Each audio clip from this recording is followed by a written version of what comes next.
Part 1. First words. 1. What is cosmic consciousness? The present volume is an attempt to answer this question, but notwithstanding it seems well to make a short prefatory statement in as plain language as possible so as to open the door, as it were, for the more elaborate exposition to be attempted in the body of the work. Cosmic consciousness, then, is a higher form of consciousness than that possessed by the ordinary man. This last is called self-consciousness and is that faculty upon which rests all of our life, both subjective and objective, which is not common to us and the higher animals, except that small part of it which is derived from the few individuals who have had the higher consciousness above named. To make the matter clear, it must be understood that there are three forms or grades of consciousness. 1. Simple consciousness, which is possessed by, say, the upper half of the animal kingdom. By means of this faculty, a dog or a horse is just as conscious of the things about him as a man is. He is also conscious of his own limbs and body, and he knows that these are a part of himself. 2. Over and above this simple consciousness, which is possessed by man as by animals, man has another which is called self-consciousness. By virtue of this faculty, man is not only conscious of trees, rocks, waters, his own limbs and body, but he becomes conscious of himself as a distinct entity apart from all the rest of the universe. It is as good as certain that no animal can realize himself in that way. Further, by means of self-consciousness, man, who knows as the animal knows, becomes capable of treating his own mental states as objects of consciousness. The animal is, as it were, immersed in his consciousness as a fish in the sea. He cannot, even in imagination, get outside of it for one moment so as to realize it. But man, by virtue of self-consciousness, can step aside, as it were, from himself and think, yes, that thought that I had about that matter is true, I know it is true, and I know that I know it is true. The writer has been asked, how do you know that animals cannot think in the same manner? The answer is simple and conclusive. It is, there is no evidence that any animal can so think, but if they could we should soon know it. Between two creatures living together, as dogs or horses and men, and each self-conscious, it would be the simplest matter in the world to open up communication. Even as it is, diverse as is our psychology, we do, by watching his acts, enter into the dog's mind pretty freely. We see what is going on there. We know that the dog sees and hears, smells and tastes. We know that he has intelligence, adapts means to ends, that he reasons. If he was self-conscious, we must have learned it long ago. We have not learned it, and it is as good as certain that no dog, horse, elephant, or ape ever was self-conscious. Another thing, on man's self-consciousness is built everything in and about us distinctively human. Language is the objective of which self-consciousness is the subjective. Self-consciousness and language, two in one, for they are two halves of the same thing, are the sine qua non of human social life, of manners, of institutions, of industries of all kinds, of all arts useful and fine. If any animal possessed self-consciousness, it seems certain that it would upon that master faculty build, as man has done, a superstructure of language, of reasoned-out customs, industries, art. But no animal has done this, therefore we infer that no animal has self-consciousness. The possession of self-consciousness and language, its other self, by man creates an enormous gap between him and the highest creature possessing simple consciousness merely. Cosmic consciousness is a third form which is as far above self-consciousness as is that above simple consciousness. With this form, of course, both simple and self-consciousness persist, as simple consciousness persists when self-consciousness is acquired, but added to them is the new faculty so often named and to be named in this volume.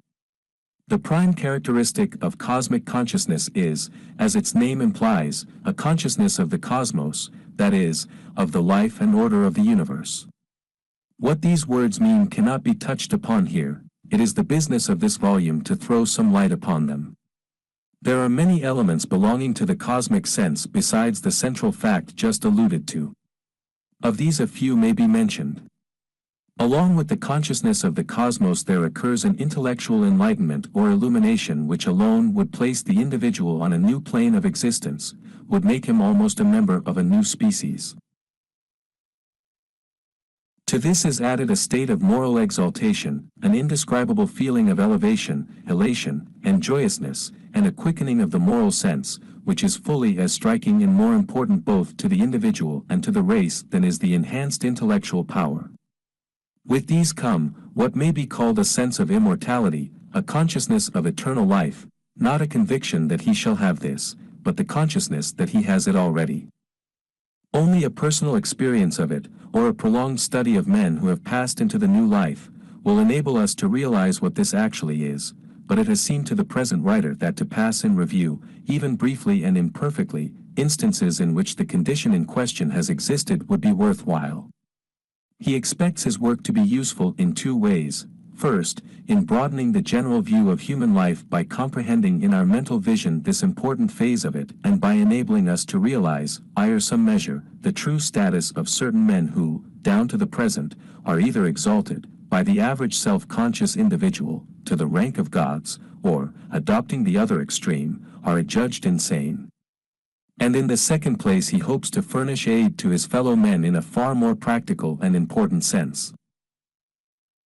The view he takes is that our descendants will sooner or later reach, as a race, the condition of cosmic consciousness, just as, long ago, our ancestors passed from simple to self-consciousness.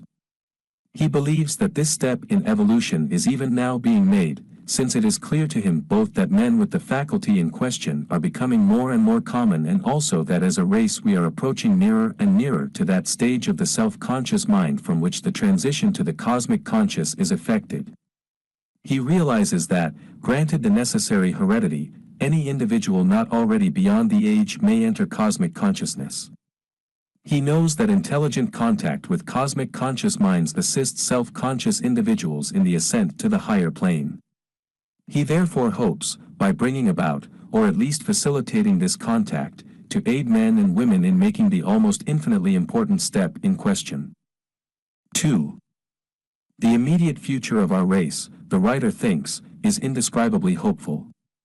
There are at the present moment impending over us 3 revolutions, the least of which would dwarf the ordinary historic upheaval called by that name into absolute insignificance.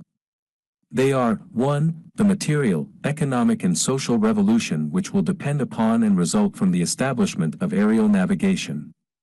2, the economic and social revolution which will abolish individual ownership and rid the earth at once of 2 immense evils, riches and poverty. And, 3, the psychical revolution of which there is here question. Either of the first 2 would, and will, radically change the conditions of, and greatly uplift, human life, but the third will do more for humanity than both of the former, were their importance multiplied by hundreds or even thousands.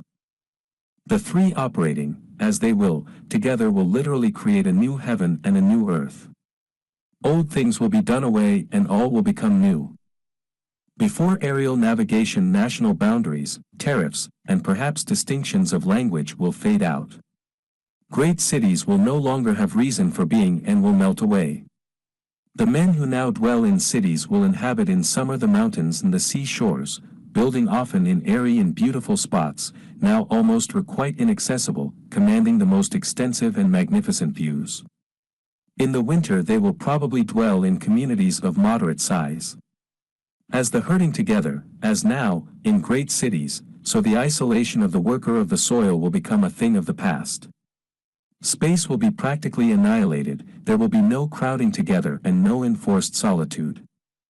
Before socialism, crushing toil, cruel anxiety, insulting and demoralizing riches, poverty and its ills will become subjects for historical novels. In contact with the flux of cosmic consciousness, all religions known and named today will be melted down. The human soul will be revolutionized. Religion will absolutely dominate the race. It will not depend on tradition. It will not be believed and disbelieved.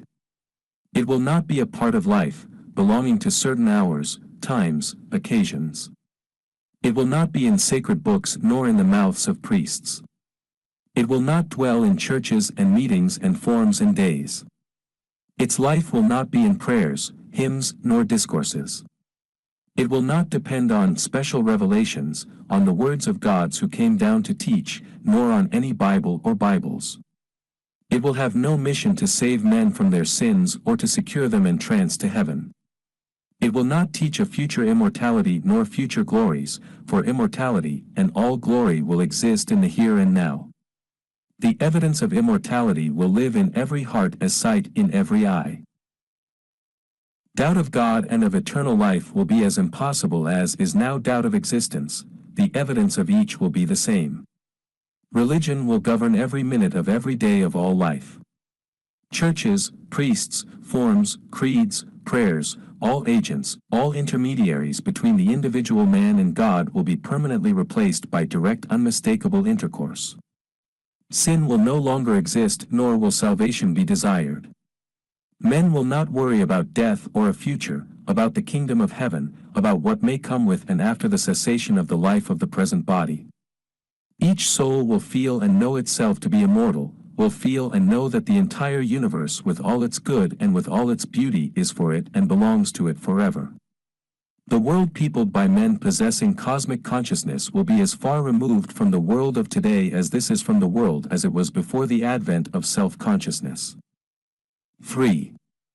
There is a tradition, probably very old, to the effect that the first man was innocent and happy until he ate of the fruit of the tree of the knowledge of good and evil. That having eaten thereof he became aware that he was naked and was ashamed. Further, that then sin was born into the world, the miserable sense whereof replaced man's former feeling of innocency. That then and not till then man began to labor and to cover his body.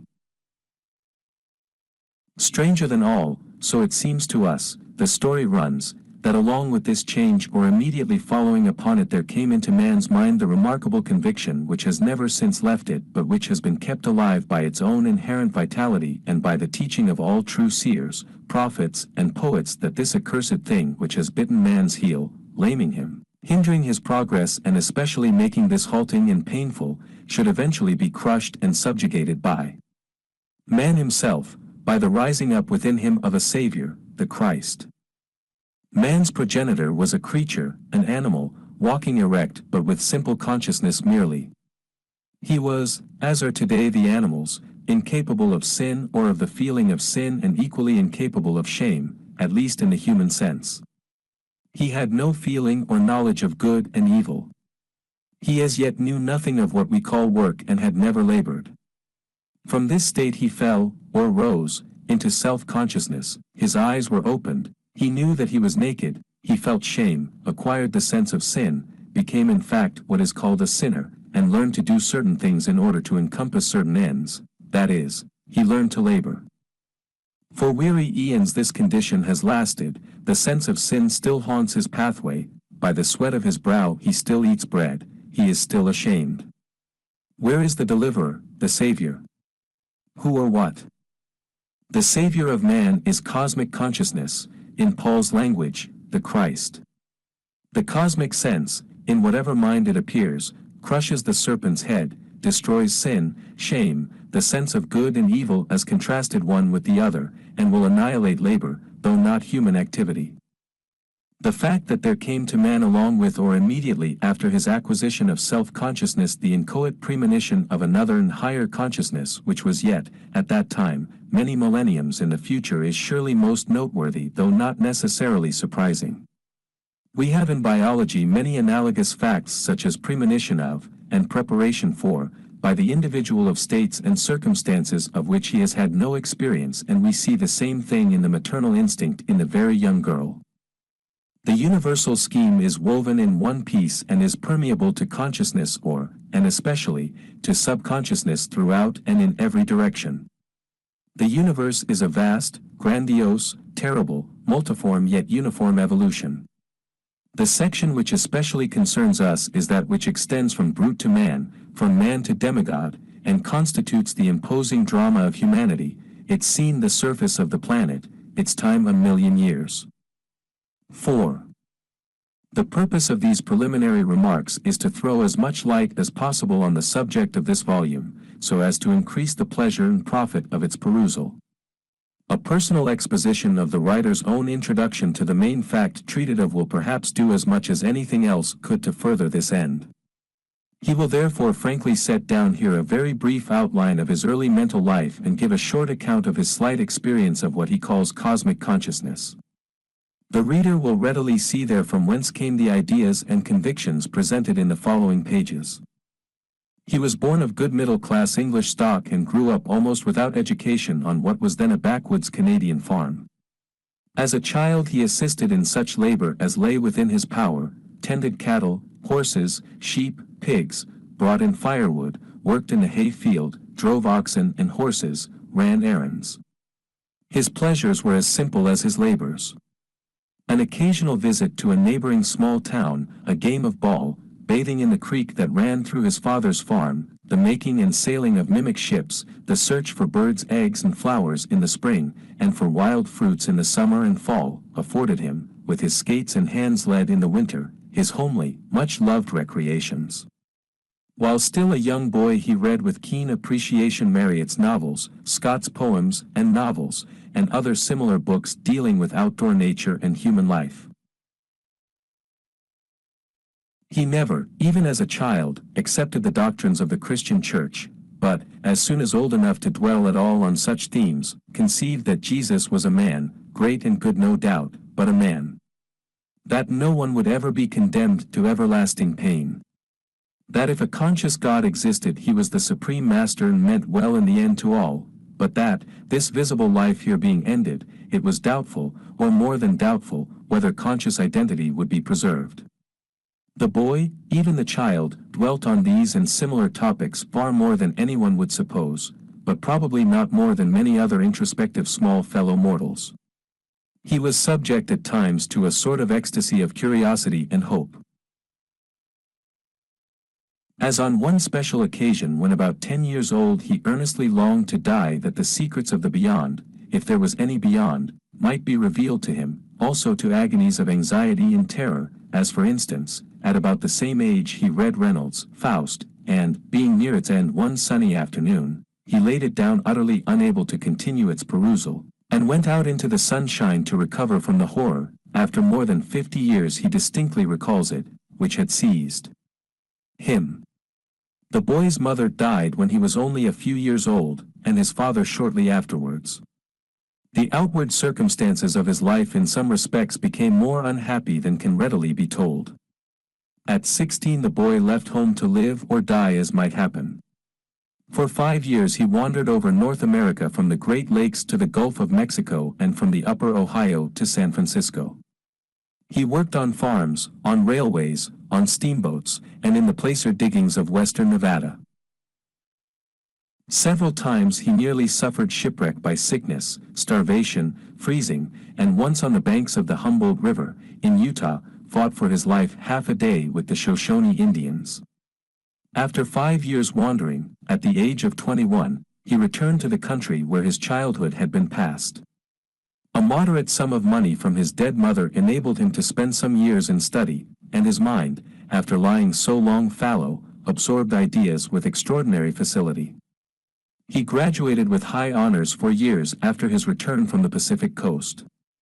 Outside of the collegiate course he read with avidity many speculative books, such as The Origin of Species, Tyndall's Heat and Essays, Buckle's History, Essays and Reviews, and much poetry, especially such as seemed to him free and fearless. In this species of literature he soon preferred Shelley, and of his poems, Adonais and Prometheus were his favorites. His life for some years was one passionate note of interrogation, an unappeasable hunger for enlightenment on the basic problems. Leaving college, he continued his search with the same ardor. Taught himself French that he might read Auguste Comte, Hugo and Renan, and German that he might read Goethe, especially Faust. At the age of 30 he fell in with Leaves of Grass, and at once saw that it contained, in greater measure than any book so far found, what he had so long been looking for. He read the leaves eagerly, even passionately, but for several years derived little from them. At last light broke and there was revealed to him, as far perhaps as such things can be revealed, at least some of the meanings. Then occurred that to which the foregoing is preface. It was in the early spring, at the beginning of his 36th year. He and two friends had spent the evening reading Wordsworth, Shelley, Keats, Browning, and especially Whitman. They parted at midnight, and he had a long drive in a hansom. It was in an English city. His mind, deeply under the influence of the ideas, images and emotions called up by the reading and talk of the evening, was calm and peaceful. He was in a state of quiet, almost passive enjoyment. All at once, without warning of any kind, he found himself wrapped around as it were by a flame-colored cloud. For an instant he thought of fire, some sudden conflagration in the great city. The next, he knew that the light was within himself. Directly afterwards came upon him a sense of exultation, of immense joyousness accompanied or immediately followed by an intellectual illumination quite impossible to describe. Into his brain streamed one momentary lightning flash of the Brahmic splendor which has ever since lightened his life. Upon his heart fell one drop of Brahmic bliss, leaving thenceforward for always an aftertaste of heaven. Among other things he did not come to believe, he saw and knew that the cosmos is not dead matter but a living presence, that the soul of man is immortal, that the universe is so built and ordered that without any peradventure all things work together for the good of each and all, that the foundation principle of the world is what we call love and that the happiness of every one is in the long run absolutely certain. He claims that he learned more within the few seconds during which the illumination lasted than in previous months or even years of study, and that he learned much that no study could ever have taught.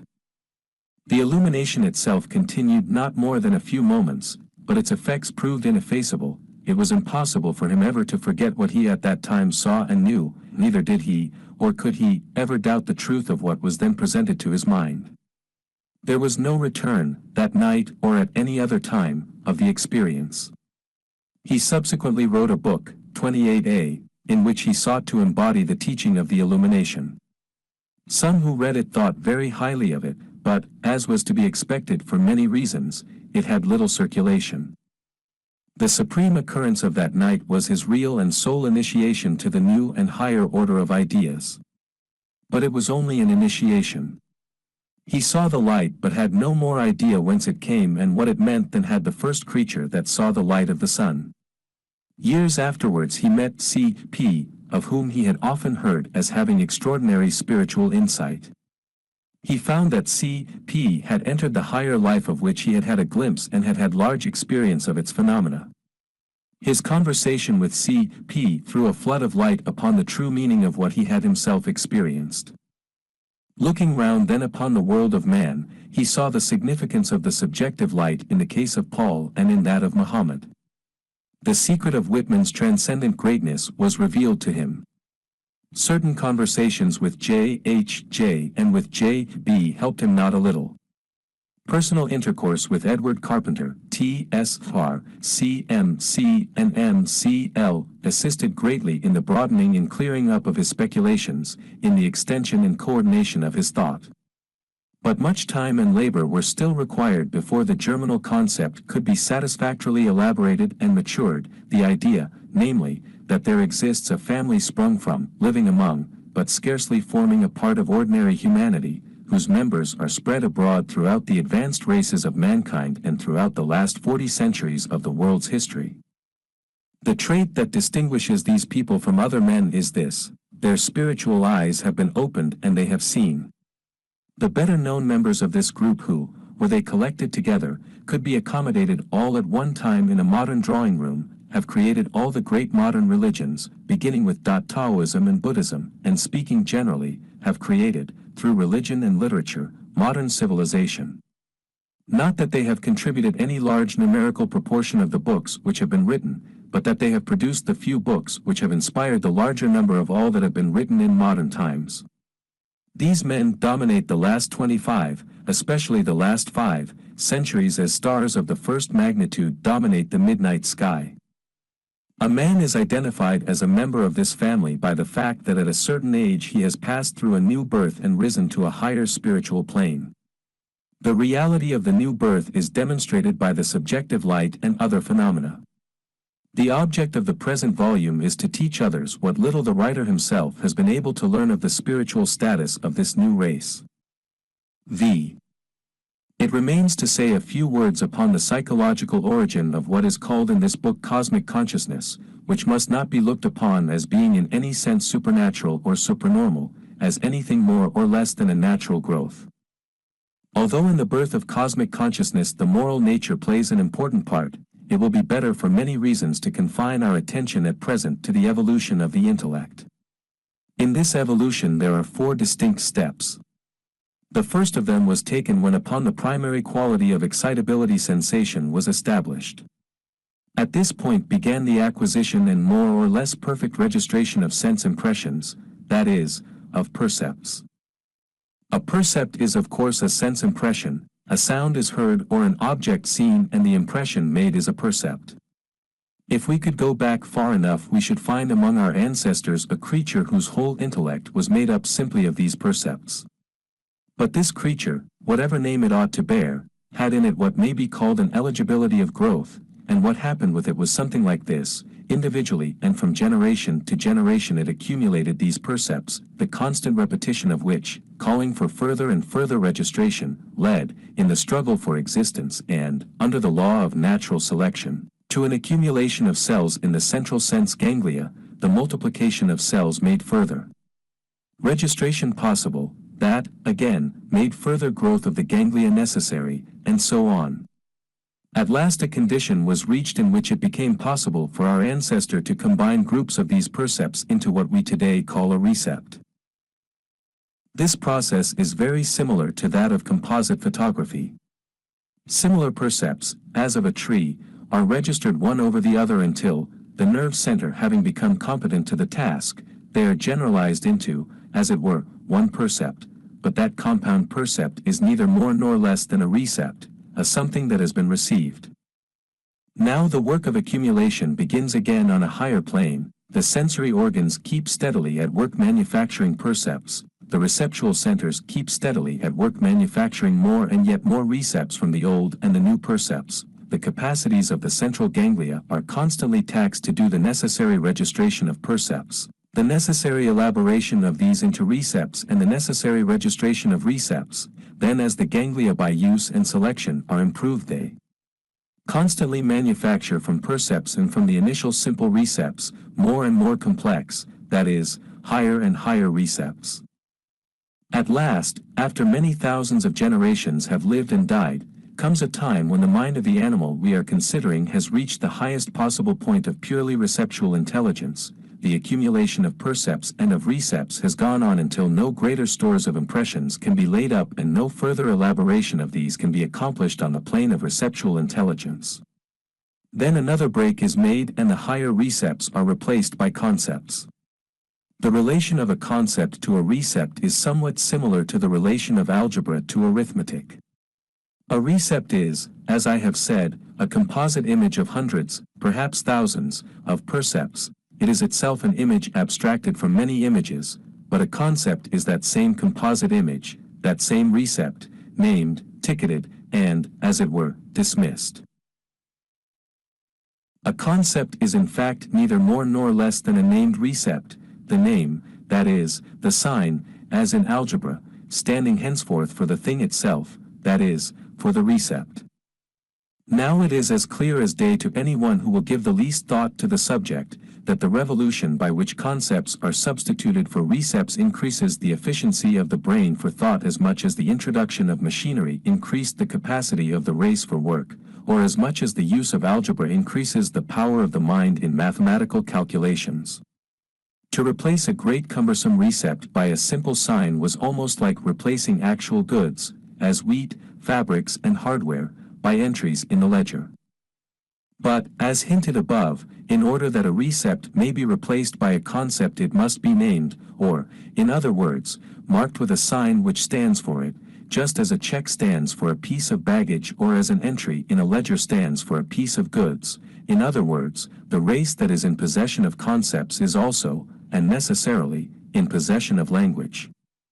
Further, it should be noted, as the possession of concepts implies the possession of language, so the possession of concepts and language, which are in reality two aspects of the same thing, implies the possession of self-consciousness. All this means that there is a moment in the evolution of mind when the receptual intellect, capable of simple consciousness only, becomes almost or quite instantaneously a conceptual intellect in possession of language and self-consciousness. When we say that an individual, whether an adult individual long ago or a child today does not matter, came into possession of concepts, of language and of self-consciousness in an instant, we, of course, mean that the individual came into possession of self-consciousness and of one or a few concepts and of one or a few true words instantaneously, and not that he entered into possession of a whole language in that short time. In the history of the individual man, the point in question is reached and passed at about the age of 3 years. In the history of the race it was reached and passed several 100,000 years ago. We have now, in our analysis, reached the point where we each individually stand, the point, namely, of the conceptual, self-conscious mind. In acquiring this new and higher form of consciousness, it must not for a moment be supposed that we have dropped either our receptual intelligence or our old perceptual mind. As a matter of fact, we could not live without these any more than could the animal who has no other mind than them. Our intellect, then, today is made up of a very complex mixture of percepts, recepts and concepts. Let us now for a moment consider the concept. This may be considered as a large and complex recept, but larger and more complex than any recept. It is made up of one or more recepts combined with probably several percepts. This extremely complex recept is then marked by a sign, that is, it is named, and in virtue of its name it becomes a concept. The concept, after being named or marked, is, as it were, laid away, just as a piece of checked baggage is marked by its check and piled in the baggage room. By means of this check we can send the trunk to any part of America without ever seeing it or knowing just where it is at a given moment. So by means of their signs we can build concepts into elaborate calculations, into poems, and into systems of philosophy, without knowing half the time anything about the thing represented by the individual concepts that we are using. And here a remark must be made aside from the main argument. It has been noticed thousands of times that the brain of a thinking man does not exceed in size the brain of a non-thinking wild man in anything like the proportion in which the mind of the thinker exceeds the mind of the savage. The reason is that the brain of a Herbert Spencer has very little more work to do than has the brain of a native Australian, for this reason, that Spencer does all his characteristic mental work by signs or counters which stand for concepts, while the savage does all or nearly all his by means of cumbersome recepts. The savage is in a position comparable to that of the astronomer who makes his calculations by arithmetic, while Spencer is in the position of one who makes them by algebra. The first will fill many great sheets of paper with figures and go through immense labor, the other will make the same calculations on an envelope and with comparatively little mental work. The next chapter in the story is the accumulation of concepts. This is a double process. From the age, we will say, of 3 years each one accumulates year by year a larger and larger number, while at the same time the individual concepts are becoming constantly more and more complex. Consider for instance the concept science as it exists in the mind of a boy and of a middle-aged thinking man. With the former it stood for a few dozen or a few hundred facts, with the latter for many thousands. Is there to be any limit to this growth of concepts in number and complexity? Whoever will seriously consider that question will see that there must be a limit. No such process could go on to infinity. Should nature attempt such a feat, the brain would have to grow until it could no longer be fed and a condition of deadlock be reached which would forbid further progress. We have seen that the expansion of the perceptual mind had a necessary limit, that its own continued life led it inevitably up to and into the receptual mind. That the receptual mind by its own growth was inevitably led up to and into the conceptual mind. A priori considerations make it certain that a corresponding outlet will be found for the conceptual mind. But we do not need to depend on abstract reasoning to demonstrate the necessary existence of the supraconceptual mind, since it exists and can be studied with no more difficulty than other natural phenomena. The supraconceptual intellect, the elements of which instead of being concepts are intuitions, is already, in small numbers it is true, an established fact, and the form of consciousness that belongs to that intellect may be called and has been called cosmic consciousness.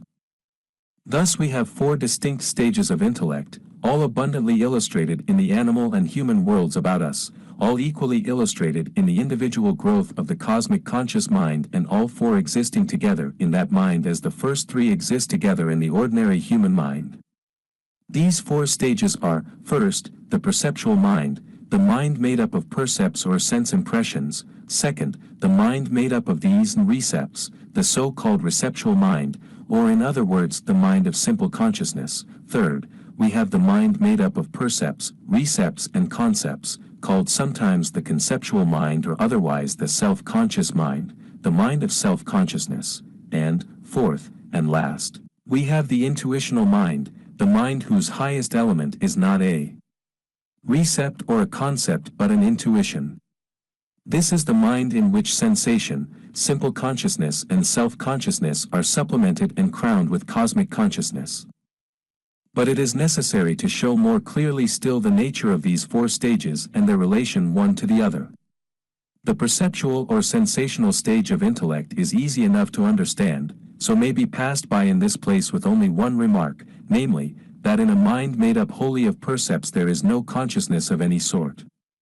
When, however, the receptual mind comes into existence, simple consciousness is born, which means that animals are conscious, as we know they are, of the things they see about them.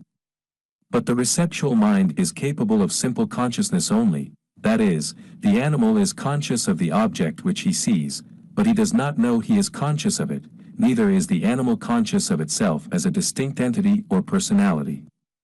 In still other words, the animal cannot stand outside of itself and look at itself as any self-conscious creature can. This, then, is simple consciousness, to be conscious of the things about one, but not to be conscious of oneself.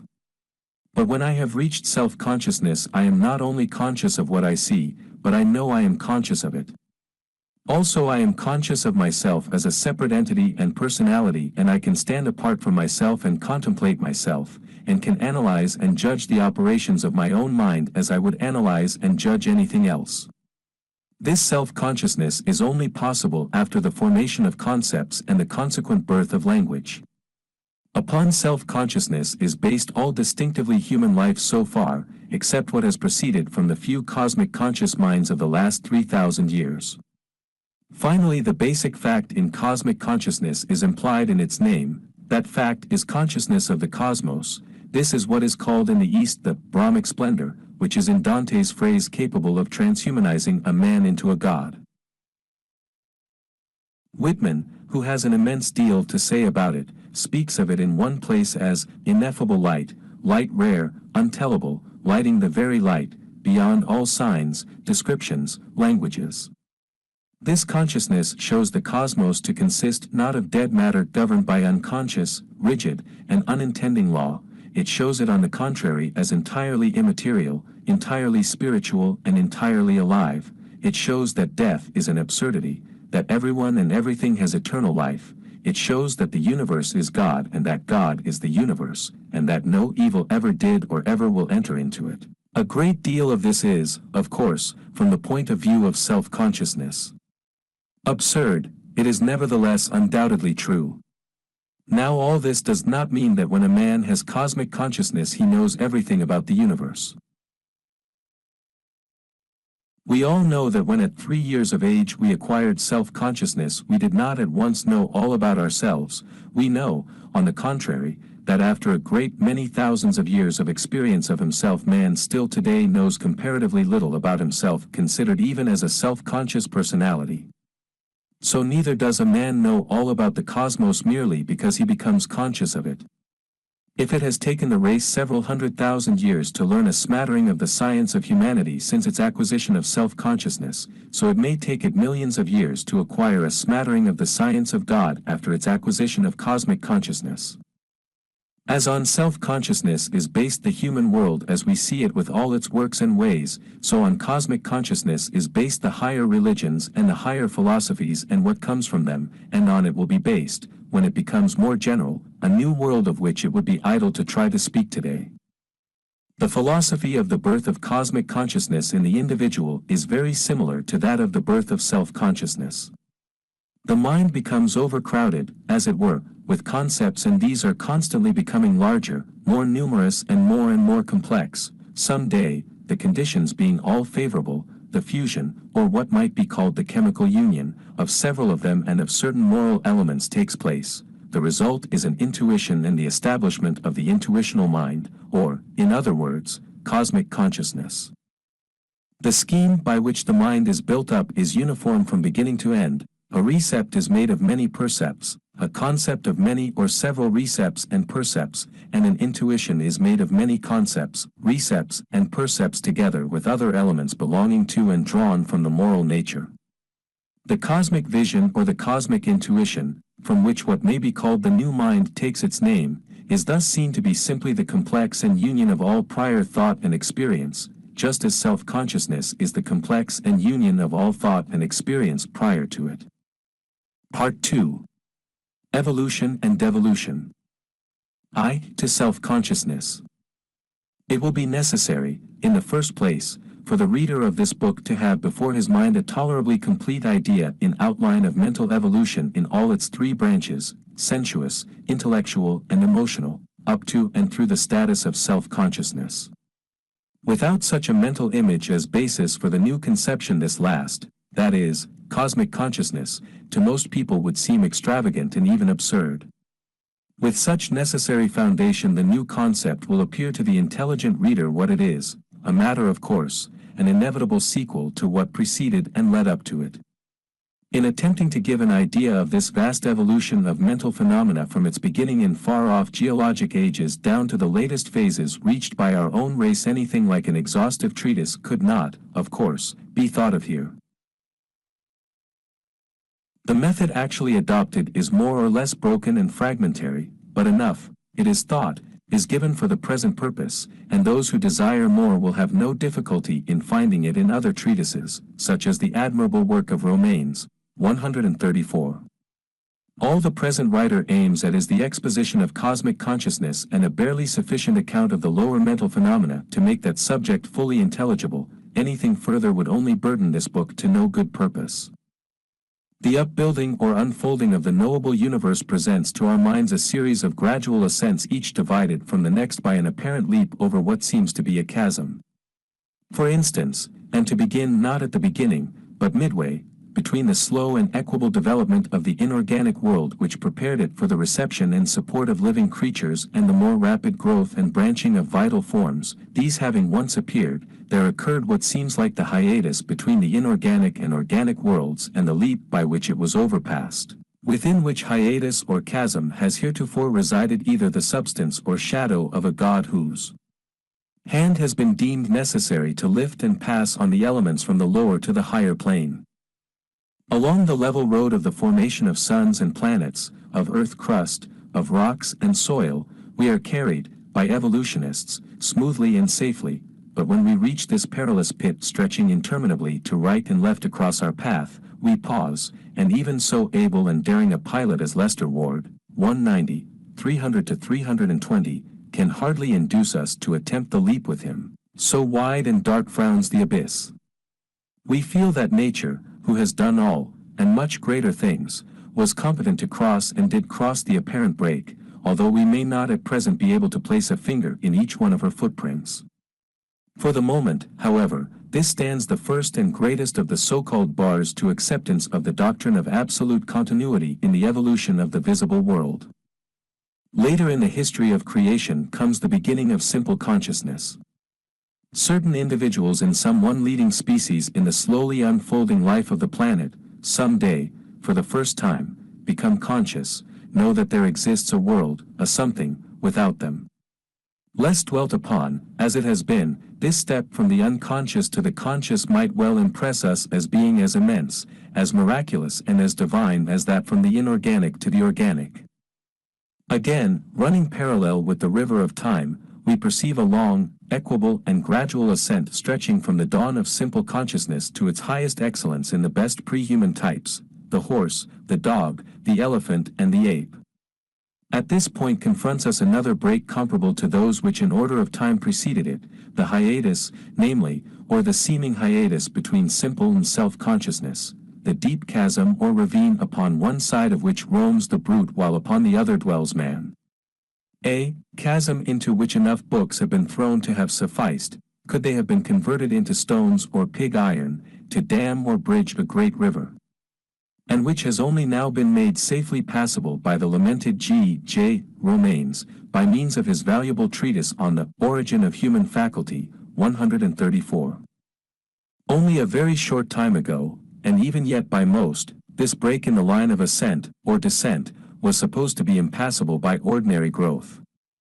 It may be said to be now known to be so passable, but it still stands out and apart from the even path of cosmic development before our vision as that broad chasm or gap between the brute and the man.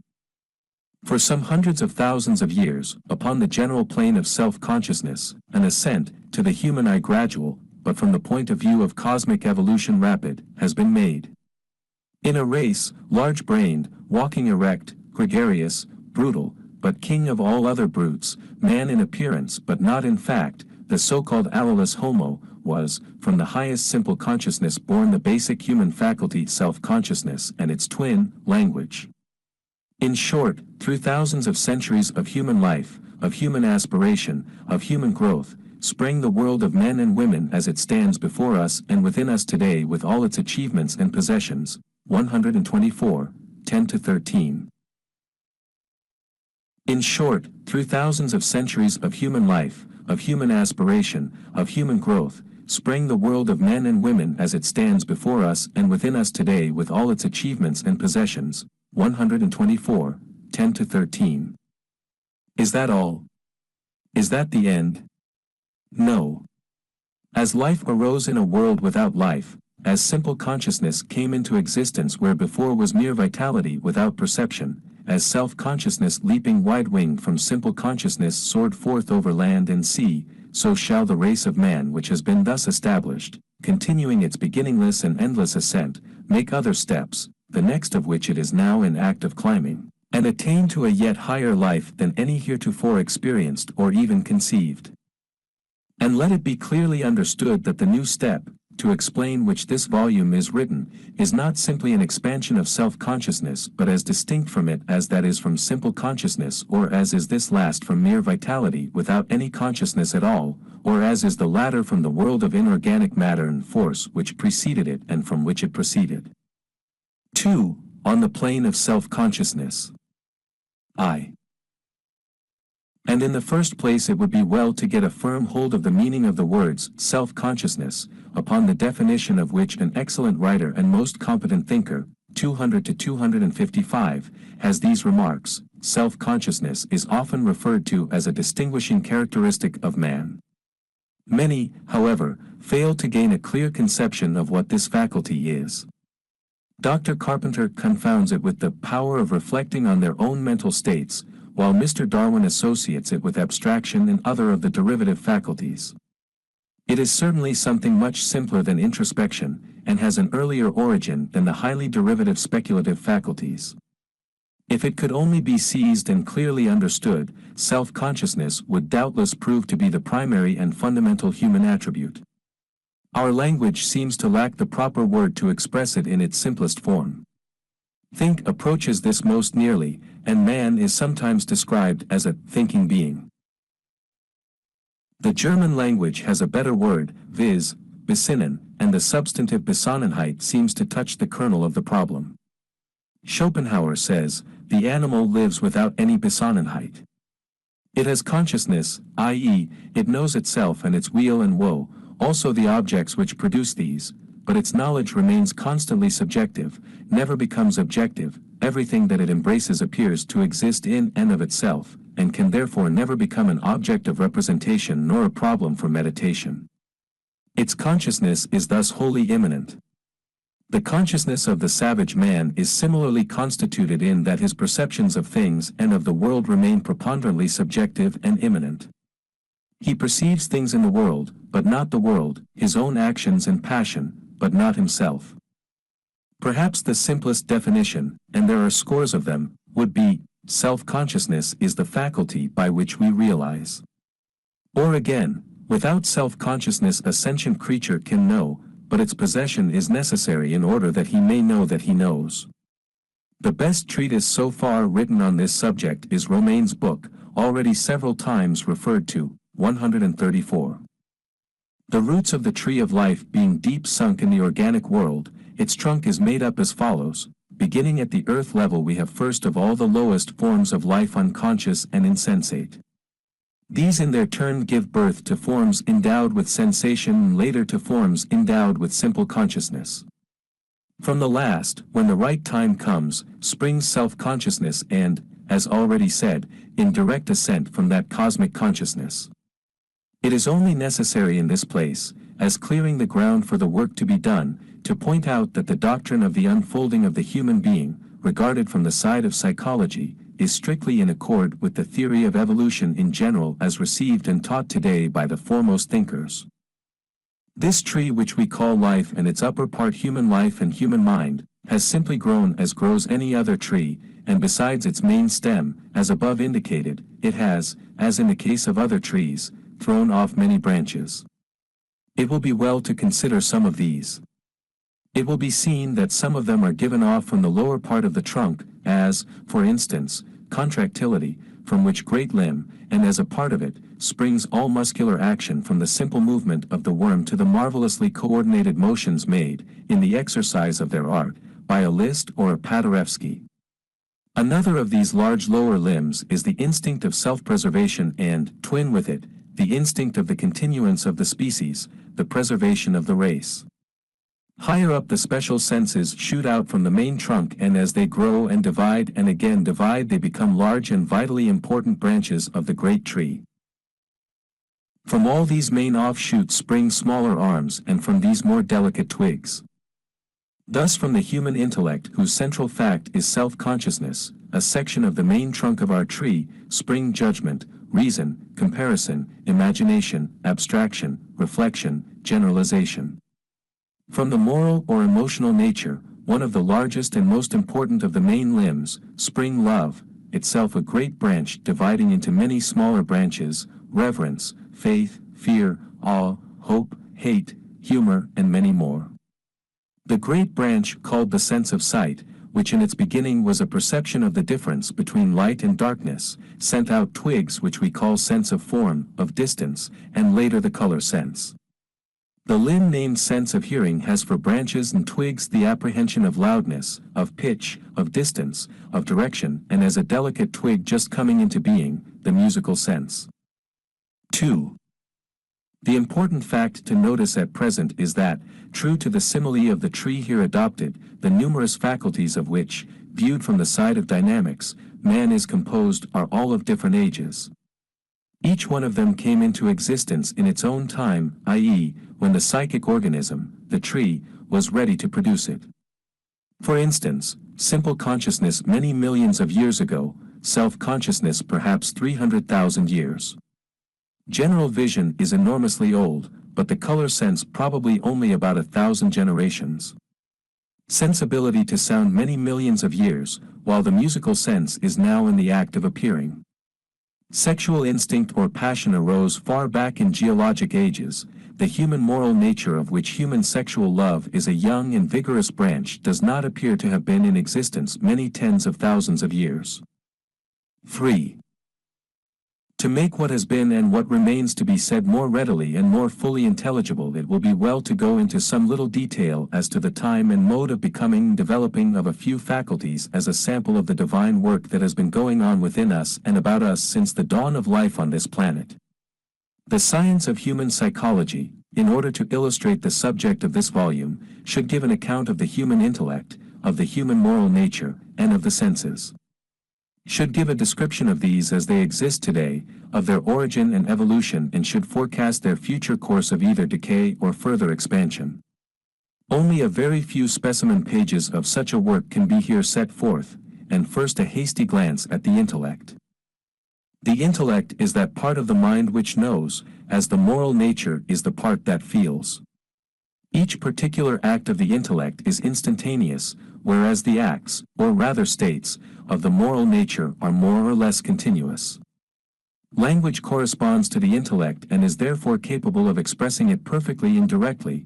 On the other hand, the functions of the moral nature, belonging, i.e., deriving, as they do, from the great sympathetic nervous system, while the intellect and speech rest upon and spring from the cerebrospinal, are not connected with language and are only capable of indirect and imperfect expression by its agency.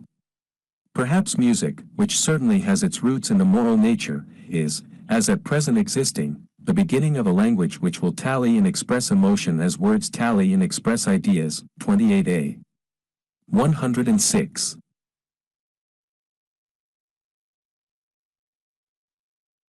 Intellectual acts are complex and decomposable into many parts. Moral states are either absolutely simple, as in the case of love, fear, hate, or nearly so, that is, are composed of comparatively few elements. All intellectual acts are alike, or nearly alike. In that regard, moral states have a very wide range of degree of intensity. The human intellect is made up principally of concepts, just as a forest is made up of trees or a city of houses. These concepts are mental images of things, acts, or relations. The registration of these we call memory, the comparison of them one with another reasoning. For the building of these up into more complex images, as bricks are built into a house, we have in English no good expression. We sometimes call this act imagination, the act of forming a mental copy or likeness. The Germans have a better name for it. They call it Vorstellung, the act of placing before, Anschauungsgabe, the gift of looking upon, and better still Einbildungskraft, the power of building up. The large intellect is that in which the number of concepts is above the average. The fine intellect is that in which these are clear-cut and well-defined. The ready intellect is that in which they are easily and quickly accessible when wanted, and so on. The growth of the human intellect is the growth of the concepts, i.e., the multiplication of the more simple and at the same time the building up of these into others more and more complex. Although this increase in number and complexity is taking place constantly in every active mind during at least the first half of life, from infancy to middle age, and though we each know that we have concepts now that we had not some time ago, yet probably the wisest of us could not tell from observation made upon his own mind just by what process these new concepts came into existence, where they came from or how they came. But though we cannot perceive this by direct observation either of our own mind or that of another person, still there is another way by which the occult process can be followed, and that is by means of language. As said above, language is the exact tally of the intellect. For every concept there is a word or words, and for every word there is a concept. Neither can exist apart from the other. So Trench says, "You cannot impart to any man more than the words which he understands either now contain or can be made intelligibly to him to contain." Or as Max Müller expresses it, "Without speech no reason, without reason no speech." Speech and the intellect do not correspond with one another in this way by accident. The relation between them is inevitably involved in the nature of the two things. Or are they two things?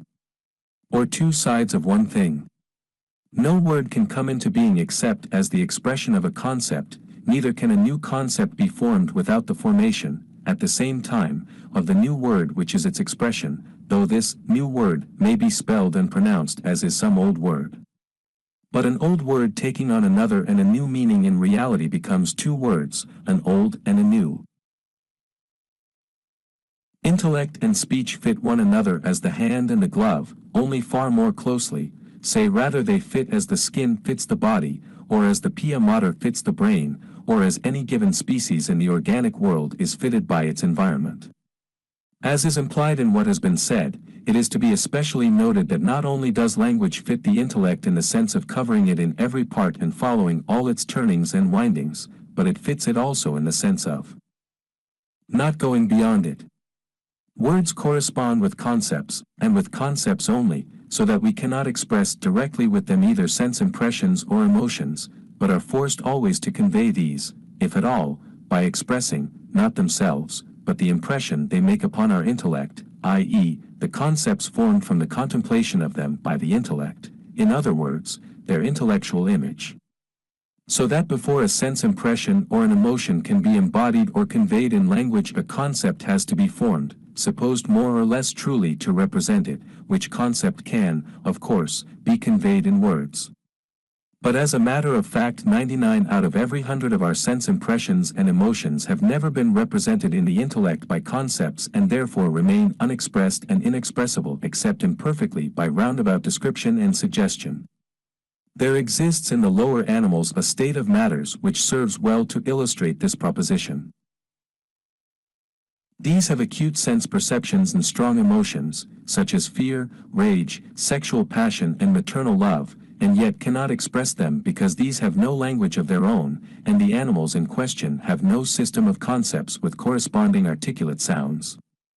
Granted to us our sense perceptions and our human moral natures, and we should be as dumb as are the animals had we not along with these an intellect in which they may be mirrored and by which, by means of language, they can be expressed.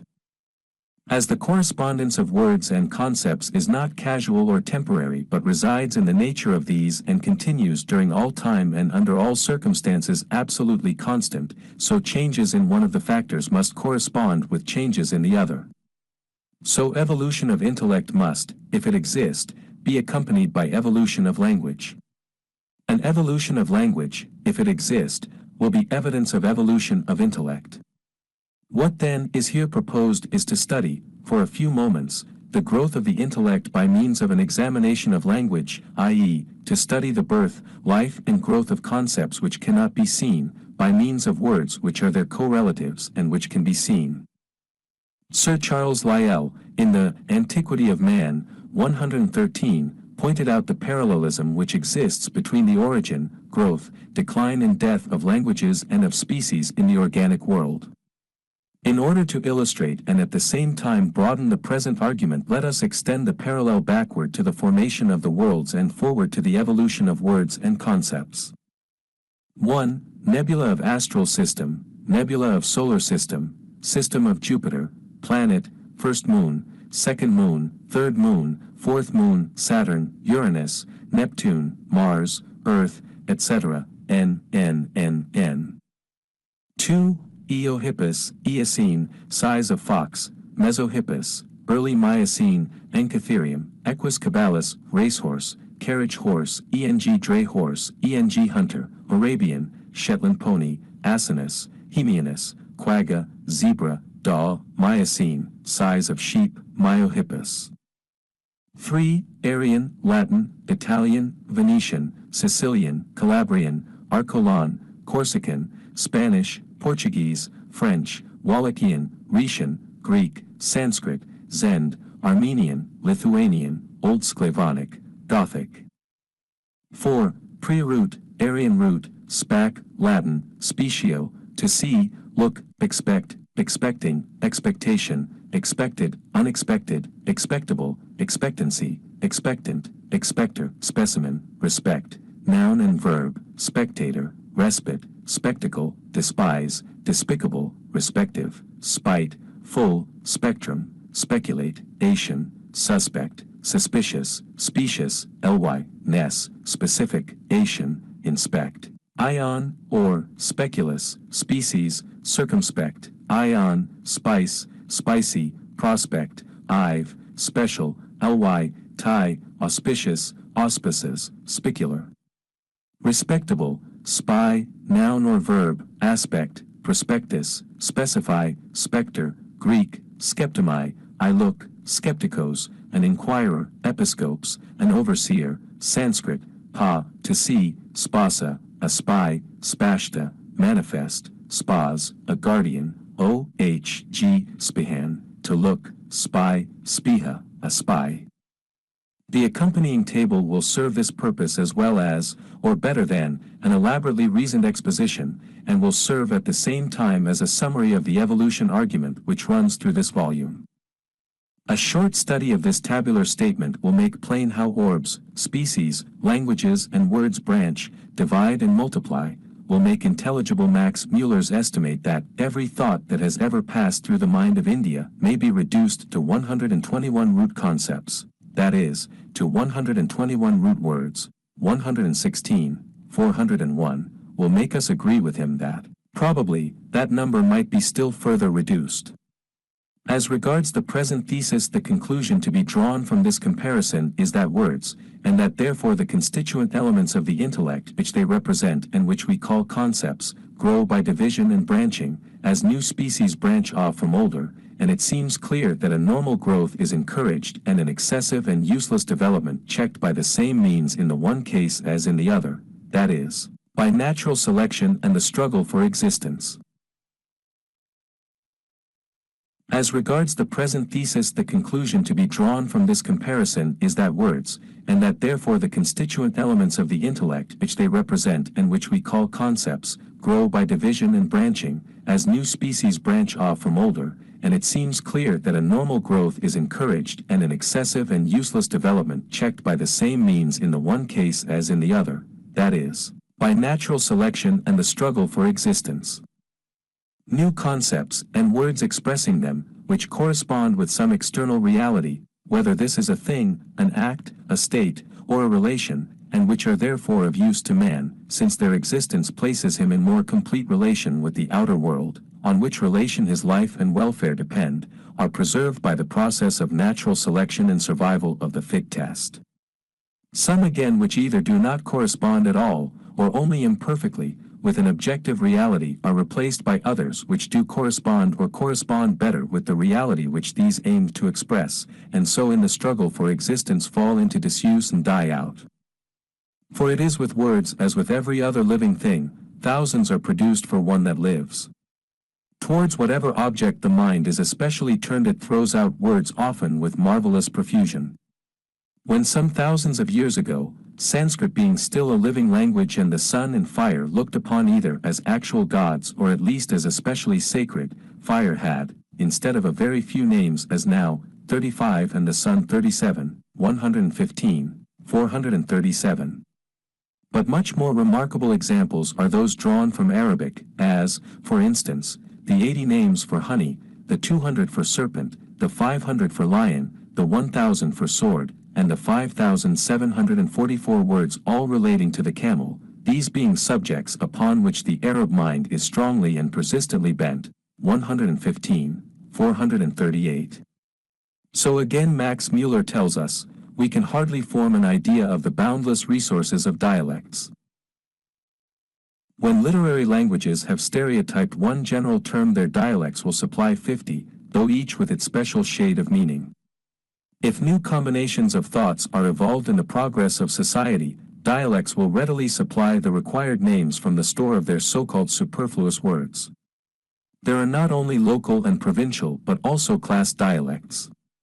There is a dialect of shepherds, of sportsmen, of soldiers, of farmers. I suppose there are few persons here present who could tell the exact meaning of a horse's pole, crest, withers, dock, hamstring, cannon, pastern, coronet, arm, jowl and muzzle. Where the literary language speaks of the young of all sorts of animals, farmers, shepherds and sportsmen would be ashamed to use so general a term. The idiom of nomads, as Grimm says, contain an abundant wealth of manifold expressions for sword and weapons, and for the different stages in the life of cattle. In a more highly cultivated language these expressions become burthensome and superfluous. But in a peasant's mouth the bearing, calving, falling and killing of almost every animal has its own peculiar term, as the sportsman delights in calling the gate and members of game by different names. Thus Dame Juliana Berners, Lady Prioress of the Nunnery of Sopwell, in the 15th century, the reputed author of the Book of St.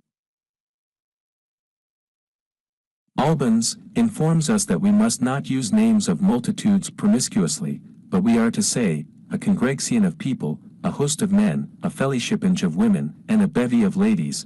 We must speak of a herd of harties, swannies, cranies, or wrenies, a sedge of herons, or bituries, a muster of peacockies, a watche of nightingales, a flight of doves, a clatterange of choughs, a pride of lions, a sleuthe of beeries, a gaggle of guys, a skulka of foxes, a skull of frères, a pontificalet of prelates.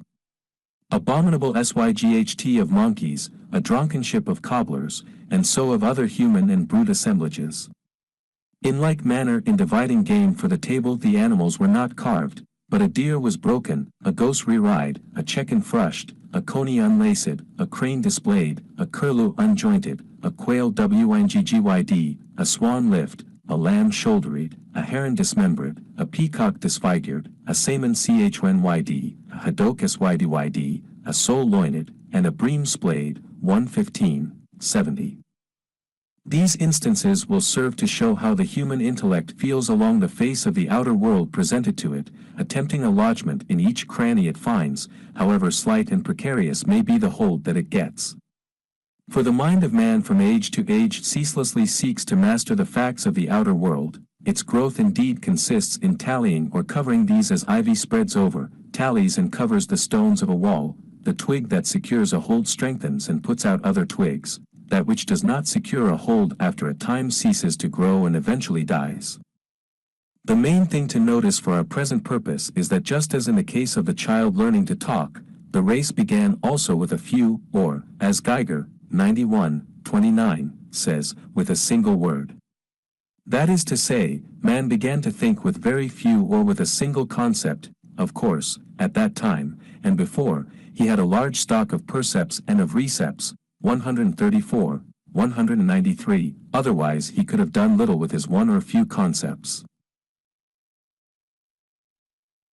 From these few or that one the enormous number of concepts and words that have since come into existence have proceeded, nor will the evolution of the entire human intellect from a single initial concept seem incredible or even very marvelous, to those who bear in mind that the whole complex human body, with all its tissues, organs and parts, is built up of hundreds of millions of cells, each one of which, however much it may differ in structure and function from those belonging to other organs and tissues than its own, is yet lineally descended from the one single primordial cell in which each one of us, and only a few years ago, had his origin.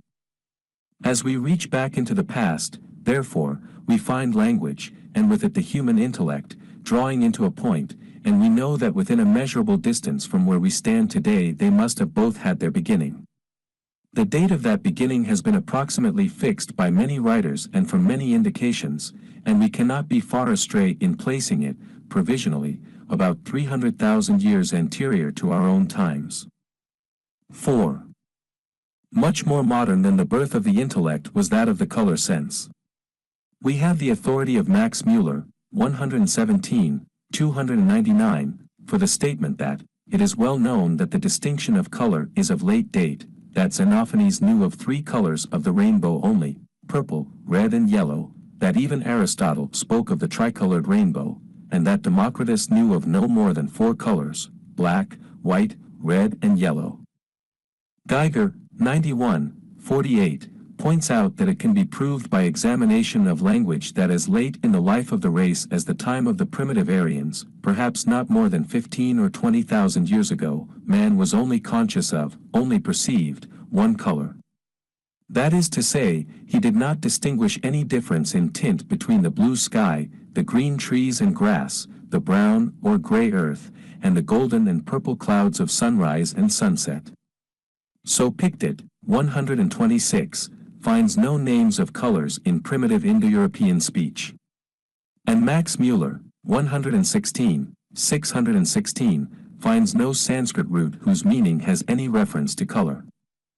At a later period, but still before the time of the oldest literary compositions now extant, the color sense was so far developed beyond this primitive condition that red and black were recognized as distinct.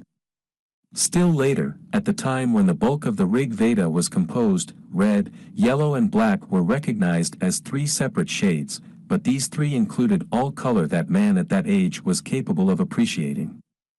Still later white was added to the list and then green, but throughout the Rig Veda, the Zend-Avesta, the Homeric poems and the Bible the color of the sky is not once mentioned, therefore, apparently, was not recognized. For the omission can hardly be attributed to accident. The 10,000 lines of the Rig Veda are largely occupied with descriptions of the sky, and all its features, sun, moon, stars, clouds, lightning, sunrise and sunset, are mentioned hundreds of times. So also the Zend-Avesta, to the writers of which light and fire, both terrestrial and heavenly, our sacred objects, could hardly have omitted by chance all mention of the blue sky. In the Bible the sky and heaven are mentioned more than 430 times, and still no mention is made of the color of the former. In no part of the world is the blue of the sky more intense than in Greece and Asia Minor, where the Homeric poems were composed. Is it possible to conceive that a poet, or the poets, who saw this as we see it now could write the 48 long books of the Iliad and Odyssey and never once either mention or refer to it? But were it possible to believe that all the poets of the Rig Veda, Zendavesta, Iliad, Odyssey, and Bible could have omitted the mention of the blue color of the sky by mere accident, etymology would step in and assure us that 4,000 years ago, or, perhaps, 3, blue was unknown, for at that time the subsequent names for blue were all merged in the names for black. The English word blue and the German blau descend from a word that meant black. The Chinese haiyuan, which now means sky blue, formerly meant black. The word Nil, which now in Persian and Arabic means blue, is derived from the name Nile, that is, the Black River, of which same word the Latin Niger is a form. It does not seem possible that at the time when men recognized only two colors, which they called red and black, these appeared to them as red and black appear to us, though just what the sensations were which they so named cannot of course be now ascertained. Under the name red, it seems they included with that color white, yellow, and all intermediate tints, while under the name black they seem to have included all shades of blue and green. As the sensations red and black came into existence by the division of an original unital color sensation, so in process of time these divided. First red divided into red-yellow, then that red into red-white. Black divided into black-green, then black again into black-blue, and during the last 2,500 years these six, or rather these four, red, yellow, green, blue, have split BP into the enormous number of shades of color which are now recognized and named. The annexed diagram shows at a glance the order in which the spectrum colors became visible to man. It can be shown in an entirely independent manner that if the color sense did come into existence as here supposed, the successive order in which the colors are said, following ancient documents and etymology, to have been recognized by man is actually the order in which they must have been so recognized, and the scientific facts now about to be adduced must be admitted to be remarkably confirmatory of the above conclusions, while being drawn from sources entirely separate and distinct. The solar or other light rays that excite vision are named red, orange, yellow, green, blue, indigo, violet. These rays differ the one from the other in the length and amplitude of the waves which compose them, and both the length and amplitude of the waves diminish in the order in which the names have just been given.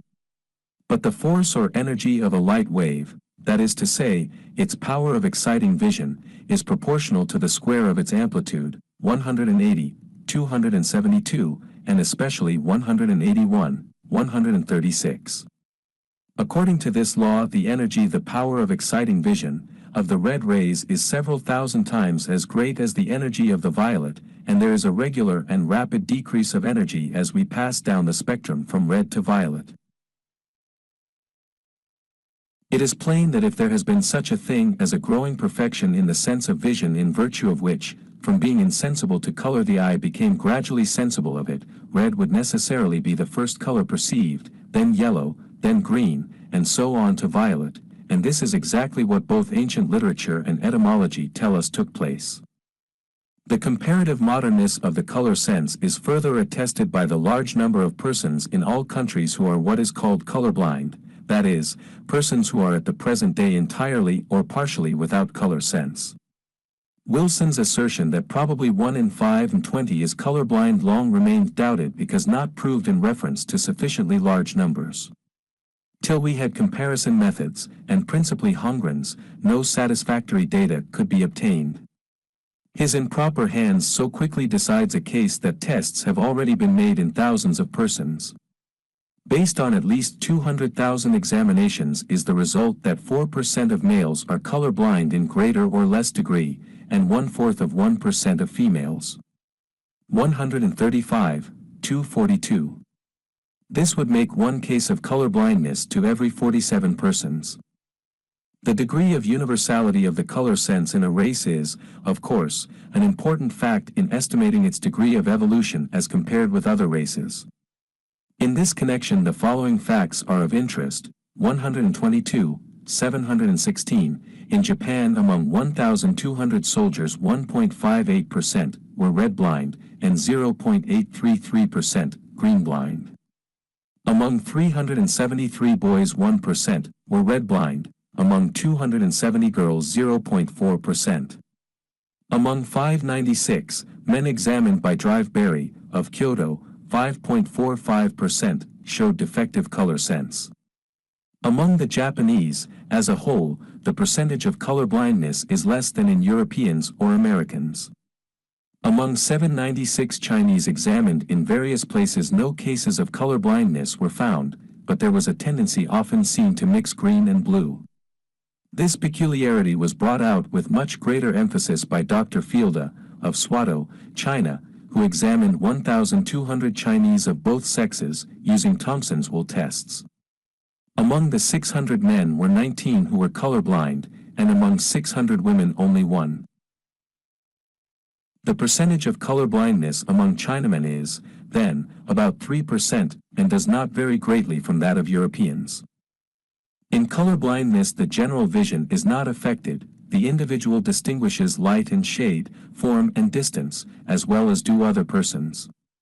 This also goes to show that the color sense is more superficial, less fundamental, and probably therefore acquired later than the other powers that belong to the function of sight. For a person could not lose one of the more fundamental elements of vision, the sense of visual form, for instance, and retain the other sight faculties unimpaired. Color blindness is in fact an instance of what is called atavism, or relapse to a condition which was normal in the ancestry of the individual, but which does not properly belong to the species at the time in which he lives. The frequency of this relapse, estimated, as we have seen, to occur in 1 person out of every 47, indicates that the color sense is comparatively modern, for atavism is more frequent in inverse proportion to the length of time that has elapsed since the organ or function lost or improperly taken on, as the case may be, has, in the one case, normally existed in the race or, in the other, been discarded in the process of evolution. The rationale of this law, which will be again referred to, is obvious. It depends upon the simple fact that the longer any organ or function has been in existence in a race, the more certainly will it be inherited. The existence of color blindness, then, in so large a percentage of the population shows that the color sense is a modern faculty. The relative visibility of the different colored light rays makes it certain that if the color sense was acquired, it would undoubtedly have been so in the order in which philologists claim it actually was acquired, and the concurrence of these two sets of facts, the one drawn from natural philosophy and the other from etymology, together with the fact of color blindness, is so striking that it seems impossible to refuse assent to the conclusions reached. Another recently acquired faculty is the sense of fragrance. It is not mentioned in the Vedic hymns and only once in the Zendavesta. Geiger, 91:58, tells us that the custom of offering incense with the sacrifice is not yet met with in the Rig Veda, though it is found in the more recent Yajur Veda. Among the biblical books, the sense of the fragrance of flowers first makes its appearance in the Song of Songs. According to the description in Genesis, there were in paradise all kinds of trees that were pleasant to the sight and good for food, no mention being made of pleasant odors. The apocryphal book of Hanok, of the 1st century BC, or even later, extant in Ethiopian, likewise describes paradise, but does not omit to extol the delightful fragrance of the tree of knowledge, as well as other trees, in the Garden of Eden. Besides this evidence, it is said to be capable of proof from language that no such sense as that of fragrance existed in the early times of the Indo-Europeans. And it is also worth mentioning in this connection that no animal, although many of these so greatly surpass us in recognition by scent, possesses, so far as we know or can discover, any sense of fragrance, and that children do not acquire it until they are several years old, not, indeed, for several years after they have acquired, more or less perfectly, the sense of color, thus corresponding in their mental development, as pointed out above, with the evolution of the general human mind, for The color sense probably came into existence in the race many thousand years before the sense of fragrance. 6. Instincts, which are both human and animal, as the sexual and maternal, undoubtedly came down to man through long lines of descent and have been in possession of himself and his ancestors for millions of years, but the human moral nature, though it is rooted in and has grown from these, is of comparatively recent origin. It not only does not go back behind the birth of self-consciousness, but it is certainly very much more recent than this. Man, that is, self-consciousness, as has been said, must have come into being some 300,000 years ago when the first allelous Homo uttered the first true word. In the individual today, man is born when the child becomes self-conscious, at the average age of, say, 3 years. Among the Indo-European races, not more than about one individual, so-called idiot, in 1,000 grows to maturity without attaining to self-consciousness.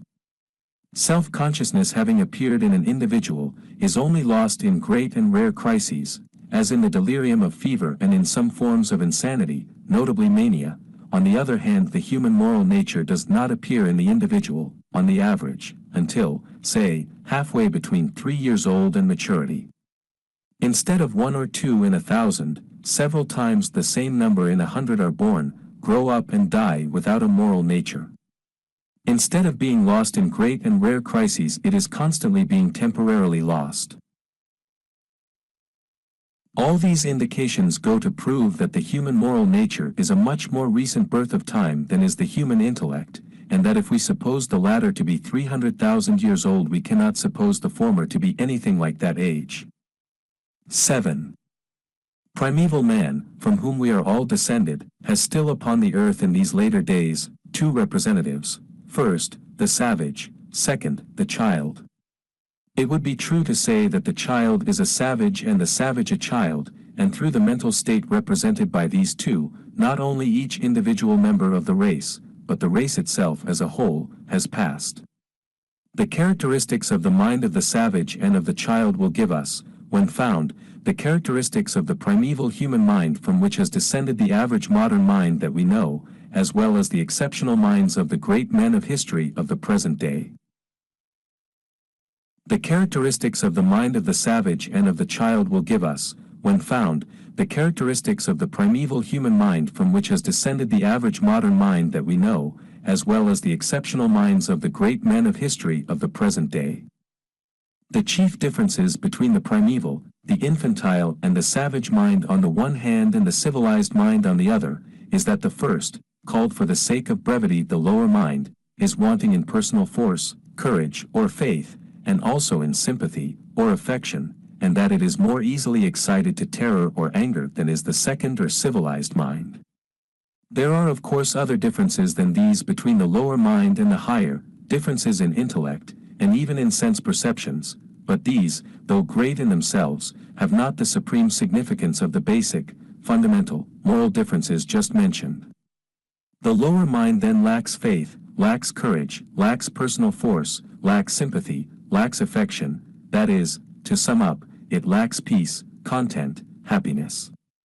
It is prone to the fear of things known, and still more to vague terror of things unknown. It is prone to anger, rage, hatred, that is, to again sum up, to unrest, discontent, unhappiness.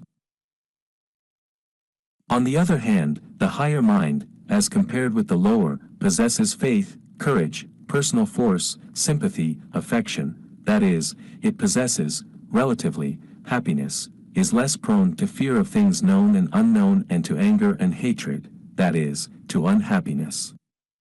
The statement thus broadly made does not seem at first sight to mean very much, but in fact it means almost everything. It contains the key to our past, our present and our future, for it is the condition of the moral nature, thus briefly adverted to, that decides for each one of us, from moment to moment, and for the race at large, from age to age, what sort of a place this world in which we live shall appear to be, what sort of a place it is indeed for each one of us.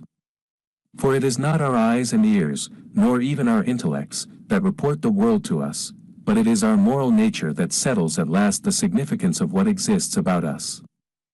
The members of the human race began by fearing much and disliking much, by loving or admiring little and by trusting still less. It is safe to say that those earliest men of the river drift, and the cave men, their successors, saw little beauty in the outer world in which they lived, though perhaps their eyes, in most other respects, were fully as keen as ours. It is certain that their family affections, as in the case of the lowest savages of today, were, to say the least, rudimentary, and that all men outside their immediate family were either feared or disliked, or both. When the race emerged from the cloud-covered past into the light of what may be called inferential history, the view men took of the government of the universe, of the character of the beings and forces by which this government was carried on, of the position in which man stood to the governing powers, of his prospects in this life and after it, were, as in the case of the lower races of today, gloomy in an extreme degree. Since that time neither the world or the government of the world have changed, but the gradual alteration in the moral nature of man has made it in his eyes a different place. The bleak and forbidding mountains, the awe-inspiring sea, the gloomy forests, the dark and fearful night, all the aspects of nature which in that old time were charged with dread, have in the place of it become clothed with a new and strange beauty. The whole human race and all living things have put on, in our eyes, a charm and sacredness which in the old times they were far from possessing. The governing powers of the universe, obedient to the same beneficent influence, have been gradually converted from demons into beings and forces less and less inimical, more and more friendly, to man, so that in all respects each age has interpreted the universe for itself, and has more or less discredited the interpretations of previous ages. Which is the correct interpretation? What mind, of all the vast diversity of the past and present, in all this long series, pictures to itself most correctly the outer world? Let us see. Let us consider for a moment our spiritual genealogy, and dwell on its meaning. Our immediate ancestors were Christians. The spiritual progenitor of Christianity was Judaism. Judaism, having its beginning in that group of tribes collectively called Tarakhite or Hebrew, Ibrim, those of the other side, i.e., of the Euphrates, descended from the mythical Aboram or Abraham, 137-91f, these tribes being themselves a twig of the great Semitic branch of the Caucasian race stock, sprang directly from Chaldean polytheism. Chaldean polytheism again in its turn was a development in direct descent of the sun and nature worship of the primitive undivided Caucasian family. The sun and nature worship again no doubt had its root in, and drew its life from, initial fetishism, or the direct worship of individual earthly objects. In this long descent, although we apply different names to different parts of the continuous series, as if there were lines of demarcation between these different parts, there has been no break, and in all the thousands of years never such a thing as a new departure. In these spiritual matters the maxim natura non facit saltum holds as firmly as it does in physics and geology. The whole affair is a simple matter of growth strictly analogous to the unfolding of the branch from the bud, or of the plant from its seed. As has been well said, la religion etant un de produits vivants de el humanite doit vivre, si est dire, changer avec L, 136, 45. And on last analysis it will be found that under the vast diversity of external appearance, from fetishism to Christianity, underlying the infinite variety of formulas, creeds and dogmas resumed under these 5 heads, the essential element upon which all else depends, which underlies all and is the soul of all, is the attitude of the moral nature. And all changes in the intellectual form and outer aspect of religion are as obedient to the gradual change taking place in this as are the movements of the hands and wheels of the watch to the expansive force of its mainspring. The external world stands fast, but the spirit of man continually grows, and as it does so its own vast broken shadow, thrown out by the moral nature but shaped by the intellect, which it projects on the midst of the infinite unknown, necessarily, like a dissolving view, changes and changes, following the alterations in the substance, that is, the soul of man, which gives life and reality to the shadowy phantom which plain folk call their creed, and which metaphysicians call the philosophy of the Absolute. But in thus interpreting, from age to age, the unknown universe in which we live, it is to be observed that we are, on the whole, constantly giving a better and better report of it. We attribute to our gods, as the ages pass, better and better characters, and we constantly expect at their hands better and better treatment, both in the present life and after death. That means, of course, that the quantity of trust or faith which we possess is steadily increasing and encroaching upon its opposite, fear, which is as constantly lessening. So equally it may be said of charity, sympathy, or affection, that the constant increase of that faculty is steadily changing to us the aspect of the visible world, just as the growth of faith is altering the image we form for ourselves of that greater world which is invisible. Nor is there any indication that this double process has come to an end or that it is likely to come to an end. 8. The length of time during which the race has been possessed of any given faculty may be more or less accurately estimated from various indications. In cases in which the birth of the faculty took place in comparatively recent times, within, for instance, the last 25 or 30,000 years, philology, as we have seen, may assist materially in determining the approximate date of its appearance. But for comparatively old faculties, such as the human intellect or simple consciousness, this means necessarily entirely fails us. We fall back, then, upon the following tests. 1. The age at which the faculty appears in the individual man at the present time. 2. The more or less universality of the faculty in the adult members of the race today. 3. The readiness, or the reverse, with which the faculty is lost, as in sickness. 4. The relative frequency with which the faculty makes its appearance in dreams. 1. Of each of our mental faculties it may be predicated that it has its own normal or average age for appearing in the individual, as, for instance, memory and simple consciousness appear within a few days after birth, curiosity 10 weeks after, use of tools 12 months after, shame, remorse, and a sense of the ludicrous, all of them about 15 months after birth. So of purely human faculties, self-consciousness, which appears in the individual at the average age of about 3 years, made its appearance in the race certainly more than 1,000 centuries ago, while the musical sense, which does not appear in the individual before adolescence or puberty, cannot, to judge by the records, have existed in the race more than a very few thousand years.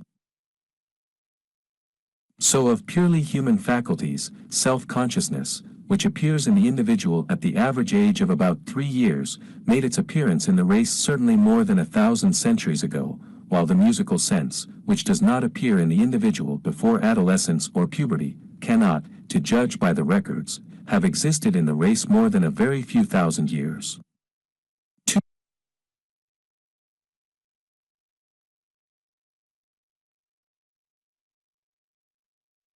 2. The longer a race has been in possession of a given faculty, the more universal will that faculty be in the race. This proposition scarcely needs proof. Every new faculty must occur first of all in one individual, and as other individuals attain to the status of that one they too will acquire it, until, after perhaps many thousand years, the whole race, having attained to that status, the faculty will have become universal. 3. The longer a race has been in possession of a given faculty, the more firmly is that faculty fixed in each individual of the race who possesses it. In other words, the more recent is any given faculty, the more easily is it lost. Authority for this proposition, which indeed it scarcely needs, will be quoted where it is stated in another connection. It is almost, if not quite, a self-evident proposition. For, a study of dreaming seems to reveal the fact that in sleep such mind as we have differs from our waking mind, especially by being more primitive, that, in fact, it would be almost strictly true to say that in dreams we pass backward into a pre-human mental life, that the intellectual faculties which we possess in dreams are, especially, recepts as distinguished from our waking concepts, while in the moral realm they are equally those faculties, such as remorse, shame, surprise, along with the older and more basic sense functions, which belong to us before we reach the human plane, and that the more modern mental faculties, such as color sense, musical sense, self-consciousness, the human moral nature, have no existence in this condition, or if any of them do occur it is only as a rare exception. Let us now compare one with the other a few of the faculties which have been already mentioned in the light of the rules laid down. To do this will give us, more clearly than perhaps anything else could, a definite notion of the growth of mind by the successive addition of new functions. For this purpose let us take, as a few examples and to stand for all, simple consciousness, shame, self-consciousness, color sense, the human moral nature, the musical sense, cosmic consciousness. Simple consciousness makes its appearance in the human infant within a few days after birth. It is absolutely universal in the human race. It dates far back before the earliest mammals. It is lost only in deep sleep and coma. It is present in all dreams. Shame, remorse, and a sense of the ludicrous are all said to be born in the human infant at about the age of 15 months. They are all pre-human faculties and are all found in the dog and in apes, and they undoubtedly existed in our pre-human ancestors. They are all almost universal in the race, being absent only in very low idiots. They are all three common in dreams. Self-consciousness makes its appearance in the child at the average age of 3 years. It is not present in any species but the human. It is, in fact, that faculty, the possession of which by an individual constitutes him a man. It is not universal in our race, being absent in all true idiots. That is, it is permanently absent in about 1 in each 1,000 human beings in Europe and America. There must, however, be many members of low races, such as the Bushmen of South Africa and native Australians, who never attain to this faculty. In our ancestry, self-consciousness dates back to the first true man. Thousands of years must have elapsed between its first appearance and its universality, just as thousands of years are now passing between the first cases of cosmic consciousness and its universality. A race, we are told, unclothed, walking erect, gregarious, without a true language, to a limited extent tool-using, destitute of marriage, government, or any institution, animal, but in virtue of its relatively high moral nature, making it gregarious, and its highly developed receptual intelligence, king of animals, developed self-consciousness, and by that fact became man. It is impossible to say how long ago it was when this event occurred, but it could not have been less than several 100,000 years. This faculty is lost much more easily than is simple consciousness. We lose it in coma and also often in the delirium of fever, in certain forms of insanity, as in mania. It is often lost for weeks and months at a time. Lastly, it is never present in dreams. The color sense has been already considered. It remains to say a few words from the present point of view. It comes into existence gradually in the individual. At 3 or 4 years there may be a trace of it. At 8 years of age it was found by Jeffries, 135 to 242, still absent in a large percentage of children. 20 to 30% of schoolboys are said to be colorblind, while only 4% of adult males are so. Dar. Favre, of Lyons, 135 to 243, reported in 1874 to the French Congress for the Advancement of Science, at Lille, some observations that seemed to him to prove that congenital colorblindness was curable, 135 to 242, but it does not seem to have occurred to him that the color sense, being invariably absent in very young children, and making its appearance at a variable age, as the child advances toward maturity, color blindness would necessarily appear to the teacher, watching the development of the child and exercising its sense of sight upon colors, to be cured. We have seen above that the color sense in the race cannot be many tens of thousands of years old. Color sense is absent in one human being out of every 47. It is seldom present in dreams, and when it does occur, that is, when any color is seen in a dream, it is generally that color which for good reasons was first perceived by man, namely, red. The following occurrence illustrates, in a striking manner, the usual absence of the color sense during the partial consciousness which occurs in sleep. A man whose hair is white dreamed that he was looking in a glass and saw plainly that his hair was not only much thicker than he knew it to be in fact, but instead of being white, as he also knew it to be, it was black. Now he well remembered in his dream that his hair had never been black. It had, in fact, been a light brown. He wondered. It is worth mentioning here that wonder or surprise is a pre-human faculty, and is common in dreams, in his dream that his hair should be black, remembering distinctly that it had never been so. The important thing to note about the dream under consideration is that, though it was clear to the dreamer's mind that his hair had never been black, yet he did not remember that it had been brown. For some reason there was a difficulty in calling up before consciousness any color. The same man dreamed that he had wounded with a knife an enemy who had attacked him. The bleeding was profuse but the blood was white. He knew in his dream that it should not be white, but no image of its true color or of any color presented itself.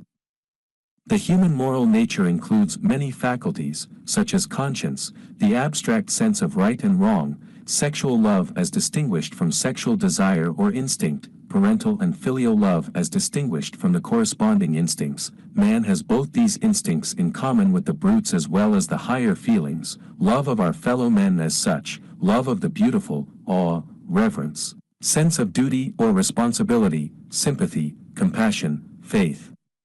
No human nature is complete without these and others. It is therefore a very complex function, but for the purpose of the present argument it must be treated as if it were a simple sense. Now, at what age does this human moral nature appear in individual man? It is never present in quite young children. It is often still absent at puberty and even at adolescence. It is a late acquired faculty.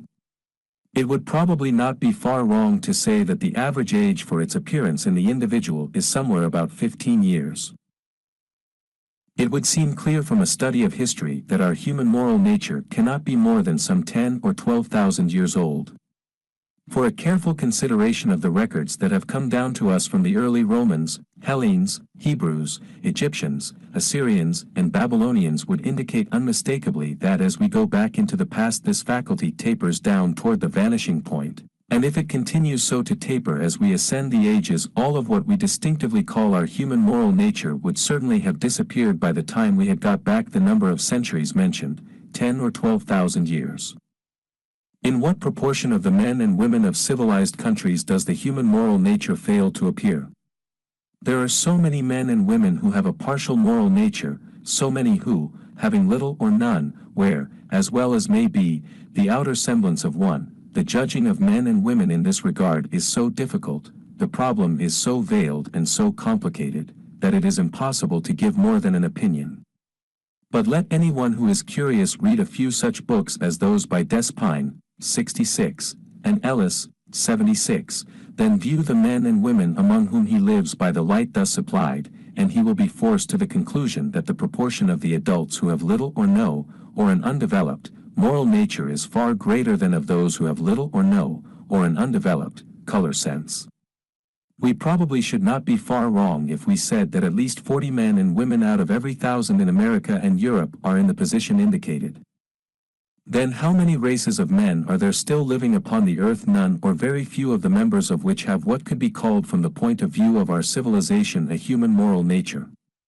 Again, while self-consciousness is lost, not of course always, but frequently, in insanity and fever, the moral nature is, we must all admit, subject to much more frequent lapses and absences and with far less cause. Self-consciousness appeared in the race, as we have seen, about 300,000 years ago. The above considerations would point to a very much later date for the appearance of the moral nature. And do not all records and historic indications, so far as they go, support this inference? Finally, the musical sense, a faculty which is now in act of being born, does not appear in the individual before adolescence. Psychogenesis of man, illustrated by a few faculties. Name of faculty, memory. Approximate average age of appearance in man, few days after birth. Absent in what proportion of adult members of race at present time, none. Time of appearance of faculty in race, prehuman. How far back does faculty reach into prehuman forms? To the echinodermata. With what degree of facility is the faculty lost in man? Only lost in deep sleep and coma, present in dreams.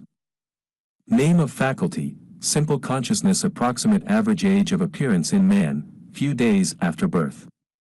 Absent in what proportion of adult members of race at present time, none. Time of appearance of faculty in race, prehuman.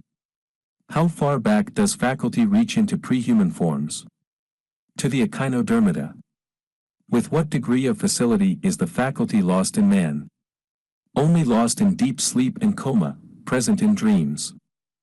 Name of faculty, curiosity. Approximate average age of appearance in man, 10 weeks. Absent in what proportion of adult members of race at present time? None. Time of appearance of faculty in race, prehuman. How far back does faculty reach into prehuman forms? Insects and spiders. With what degree of facility is the faculty lost in man? Only lost in deep sleep and coma, present in dreams. Name of faculty, use of tools. Approximate average age of appearance in man, 12 months. Absent in what proportion of adult members of race at present time? None. Time of appearance of faculty in race, prehuman. How far back does faculty reach into prehuman forms? Monkeys. With what degree of facility is the faculty lost in man? Present in dreams. Name of faculty, shame. Approximate average age of appearance in man, 15 months. Absent in what proportion of adult members of race at present time? None. Time of appearance of faculty in race, prehuman. How far back does faculty reach into prehuman forms? Anthropoid apes and dogs. With what degree of facility is the faculty lost in man? Present in dreams. Name of faculty, remorse. Approximate average age of appearance in man, 15 months. Absent in what proportion of adult members of race at present time? None. Time of appearance of faculty in race, prehuman. How far back does faculty reach into prehuman forms? Anthropoid apes and dogs. With what degree of facility is the faculty lost in man? Present in dreams. Name of faculty, sense of ludicrous. Approximate average age of appearance in man, 15 months. Absent in what proportion of adult members of race at present time? None. Time of appearance of faculty in race, prehuman. How far back does faculty reach into prehuman forms? Anthropoid apes and dogs. With what degree of facility is the faculty lost in man? Present in dreams. Name of faculty, self-consciousness. Approximate average age of appearance in man, 3 years. Absent in what proportion of adult members of race at present time? In 1 in 1,000. Time of appearance of faculty in race, 300,000 years ago. How far back does faculty reach into prehuman forms? Peculiar to man. With what degree of facility is the faculty lost in man? Lost in coma, delirium, often in mania, never present in dreams. Name of faculty, color sense. Approximate average age of appearance in man, 4 years. Absent in what proportion of adult members of race at present time? In 1 in 47. Time of appearance of faculty in race, 30,000 or 40,000 years ago. How far back does faculty reach into prehuman forms? Not in man's progenitors. With what degree of facility is the faculty lost in man? Seldom present in dreams. Name of faculty, sense of fragrance. Approximate average age of appearance in man, 5 years. Absent in what proportion of adult members of race at present time? Time of appearance of faculty in race. How far back does faculty reach into prehuman forms? Not in man's progenitors. With what degree of facility is the faculty lost in man? Not present in dreams. Name of faculty, human moral nature.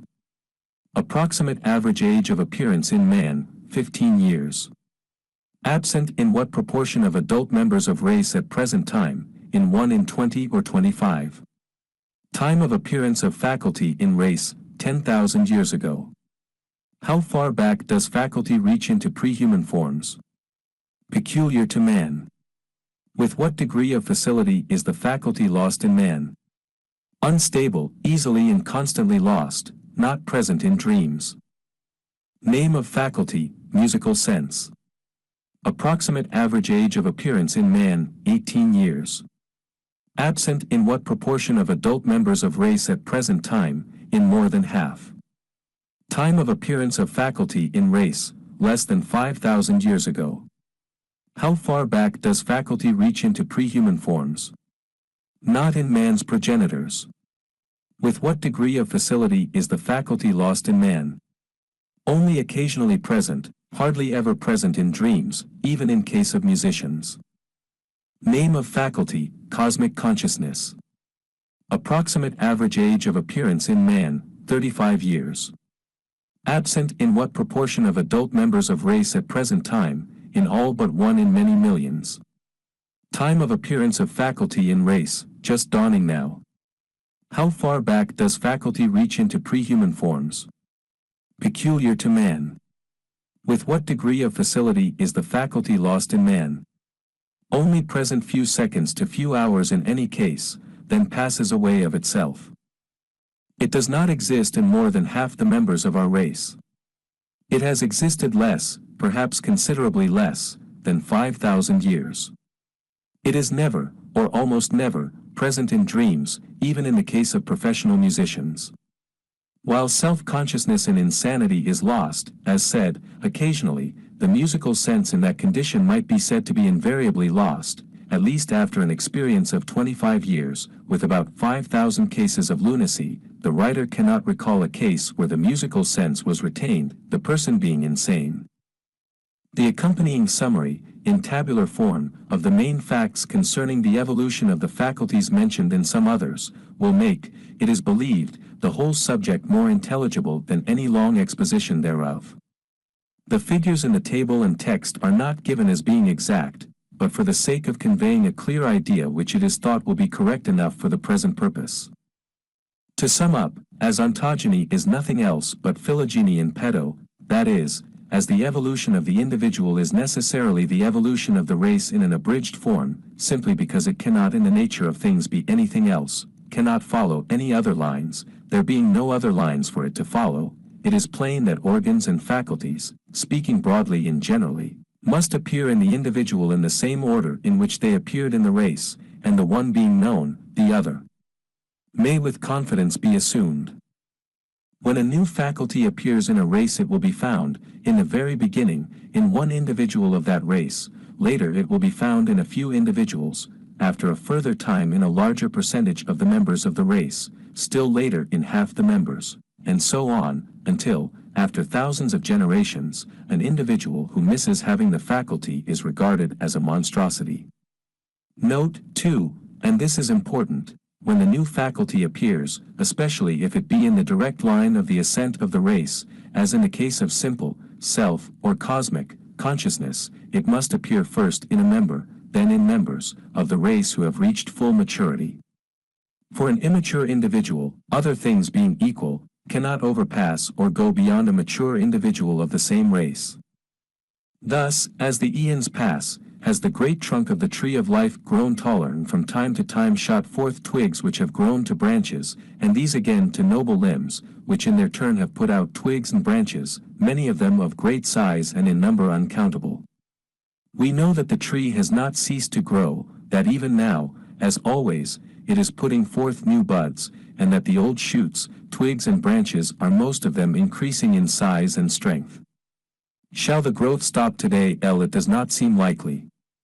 It seems more likely that other limbs and branches undreamed of today shall spring from the tree, and that the main trunk which from mere life grew into sensitive life, simple consciousness and self-consciousness shall yet pass into still higher forms of life and consciousness. 3. Devolution. As in the evolution of an individual tree, some branches flourish while others fail, as in a forest some trees grow tall and stretch out wide branches while others are stunted and die out, as in the onward and upward progress of any species some individuals are in advance of the main body while others lag behind, so in the forward march of the collective human mind across the centuries some individual minds are in the van of the great army, while in the rear of the column stagger and fall vast numbers of defective specimens. In any race the stability of any faculty is in proportion to the age of the faculty in the race. That is, a comparatively new faculty is more subject to lapse, absence, aberration, to what is called disease, and is more liable to be lost, than an older faculty. To many this proposition will seem a truism. If an organ or faculty has been inherited in a race for, say, 1,000,000 generations, it seems, a priori, certain that it is more likely to be inherited by a given individual of that race than is an organ or faculty which originated, say, 3 generations back. A case in point is what is called genius. Genius consists in the possession of a new faculty or new faculties, or in an increased development of an old faculty or old faculties. This being the case, it seems to Galton, 92, necessary to write a good-sized volume to prove that it is hereditary.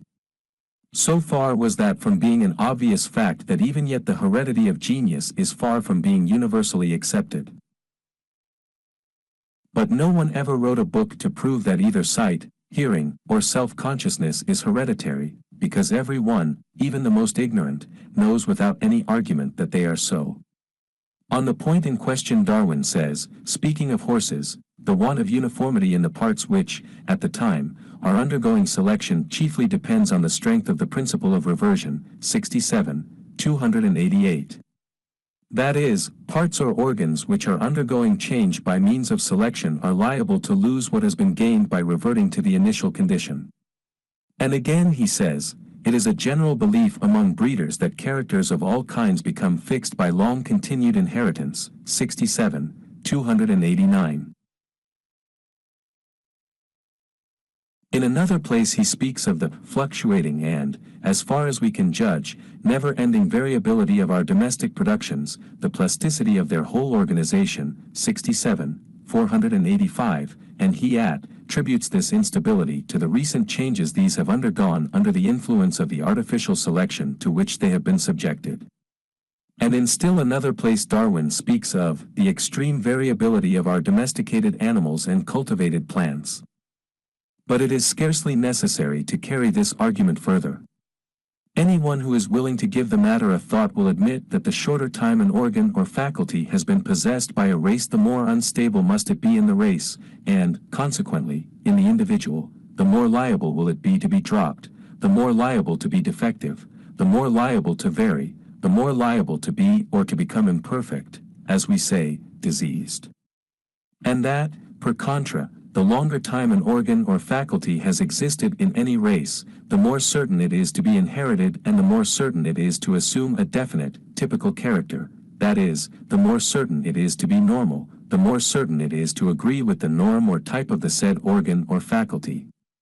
In other words, the less likely it is to be imperfect, what we call defective or diseased. This being allowed, it will readily be granted, first, that the race whose evolution is the most rapid will, other things being equal, have the most breakdowns, and 2d, that in any given race those functions whose evolution is the most rapid will be the most subject to breakdowns.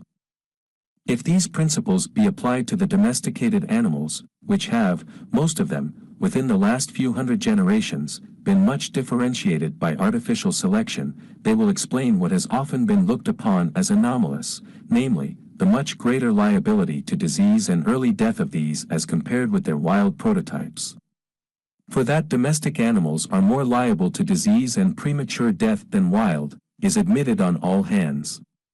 The same principle will explain also how it is that the more highly bred an animal is, that is, the more widely it has been differentiated in late generations from a previous type, the more liable will it be to disease and premature death.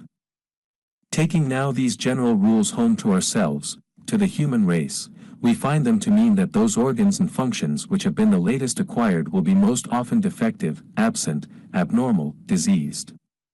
But it is notorious that in civilized man, especially in the Aryan race, the functions which have undergone most change in the last few thousand years are those called mental, that great group of functions, sensuous, intellectual, moral, which depend upon, spring from, the two great nervous systems, the cerebrospinal and the great sympathetic. This great group of functions has grown, expanded, put forth new shoots and twigs, and is still in the act of producing new faculties, at a rate immeasurably greater than any other part of the human organism. If this is so, then within this great congeries of faculties it is inevitable that we should meet with constant lapses, omissions, defects, breakdowns. Clinical observation teaches day by day that the above reasoning is solidly grounded.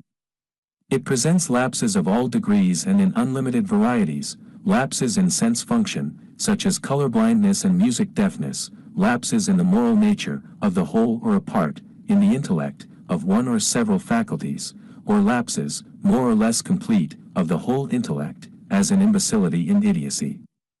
But over and above all these lapses, and as a necessary accompaniment of them, we have that inevitable breaking down of function, once established in the individual, which we call insanity, as distinguished from the various forms and degrees of idiocy.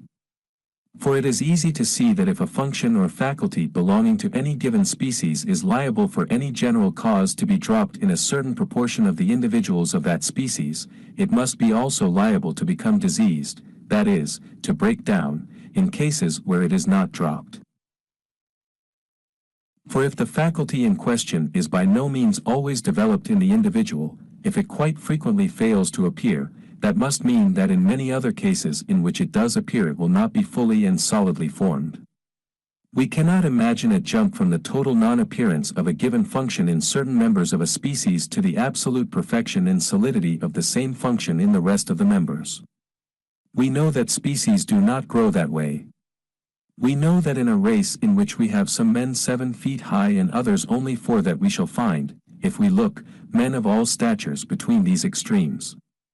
We know that in all cases extremes presented by the race are bridged, from one to the other, by full sets of intermediary specimens. One man can lift 1,000 pounds, another can lift only 100, but between these are men the limit of whose strength fills up the whole gap between the 100 and 1,000 pounds. One man dies of old age at 40 years, another at 130 years, and every year and month between 40 years and 130 years is the limit of some man's possible life. The same law that holds for the limit of faculties holds also for the solidity and permanence of faculties. We know that in some men the intellectual functions are so unstable that as soon as they are established they crumble down, crushed, as it were, by their own weight, like a badly built house, the walls of which are not strong enough to sustain the roof. Such are extreme cases of so-called developmental insanity, cases in which the mind falls into ruins as soon as it comes into existence or even before it is fully formed, cases of insanity of puberty and adolescence, in which nature is barely able to form or half-form a normal mind and totally unable to sustain it, the mind, consequently, running down at once back into chaos. The hopelessness of this class of cases, as regards recovery, is well understood by all alienists, and it is not difficult to see why such insanities should and must be practically incurable, since their very existence denotes the absence of the elements necessary to form and maintain a normal human mind in the subjects in question. In the realm of insanity, properly so called, that is, excluding the idiocies, these cases occupy the extreme position at one end of the scale, while those persons who only become maniacal or melancholic under the most powerful exciting causes, such as childbirth and old age, occupy the other end. That is, we have a class in whom the mind, without a touch, crumbles into ruin as soon as formed or even before it is fully formed. Then we have another class in which the balance of the mental faculties is only overturned by the rudest shocks, and then only temporarily, since the cases to which I refer recover in a few weeks or months if placed under favorable conditions. But between these extremes the whole wide intermediate space is filled with an infinite variety of phases of insanity, exhibiting every possible condition of mental stability and instability between the two extremes noticed. But throughout the whole range of mental alienation this law holds, namely, that the latest evolved of the mental functions, whether intellectual or moral, suffer first and suffer most, while the earliest evolved of the mental and moral functions suffer, if at all, the latest and the least. If the mind be likened to a growing tree, then it can be said that the lesser onsets of insanity shrivel its leaves, paralyze, or partially paralyze, their functions for a time, the leaves standing for the later formed and more fragile emotions and concepts, and especially for the later formed combinations of these, that deeper attacks kill the leaves and damage the finer twigs, that still more profound disturbances kill the finer twigs and injure the larger, and so on, until, in the most profound and deep-rooted insanities, as in the developmental dementias, the tree is left a bare, ghastly trunk, without leaves or twigs and almost without branches. And in all this process of destruction the older formed faculties, such as perception and memory, desire for food and drink, shrinking from injury, and the more basic sense functions, endure the longest, while, as has been said, the latest evolved functions crumble down first, then the next latest, and so on. A fact that well illustrates the contention that insanity is essentially the breaking down of mental faculties which are unstable chiefly because they are recent, and that it rests therefore upon an evolution which is modern and still in progress, is the comparative absence of insanity among Negroes. It has been said that the large percentage of insanity in America and Europe depends directly upon the rapid evolution in late millenniums of the mind of the Aryan people. Very few would claim that the Negro mind is advancing at anything like the same rate. As a consequence of these different rates of progression, we have in the Aryan people of America a much higher percentage of insanity than is found in the Negro race. When the United States Census of 1880 was taken, it was found that among 43 millions of white people there were 86,000 insane, exactly 1 in 500, while among 6.75 million Negroes only a little more than 6,000 were insane, which is a proportion of only about 1 to 1,100. Doubtless if we had statistics of other backward and stationary peoples a similar state of matters would be found, all such facts as we have leading to the conclusion that among savages and semi-savages there exists comparatively little insanity. In conclusion, the results arrived at in this chapter may be summed up as follows. 1. The stability of a faculty in the individual depends upon its age in the race. The older the faculty, the more stable it is, and the less old, the less stable. 2. The race whose evolution is most rapid will be the most subject to breakdown. 3. Those functions in any given race whose evolutions are the most rapid will be the most subject to breakdown. 4. In the more progressive families of the Aryan race the mental faculties have for some millenniums last past developed with great rapidity. 5. In this race the large number of mental breakdowns, commonly called insanity, are due to the rapid and recent evolution of those faculties in that race. Part 3. From Self to Cosmic Consciousness. I. As the faculties referred to in the last division of this volume, and many more, came into existence in the race, each in its own time, when the race was ready for it, let us assume, as we must, that growth, evolution, development, or whatever we choose to call it, has, as thus exemplified, always gone on, is going on now, and, as far as we can tell, will always go on. If we are right in such an assumption, new faculties will from time to time arise in the mind as, in the past, new faculties have arisen. This being granted, let us assume that what in this book is called cosmic consciousness is such a nascent, such a verdant, faculty.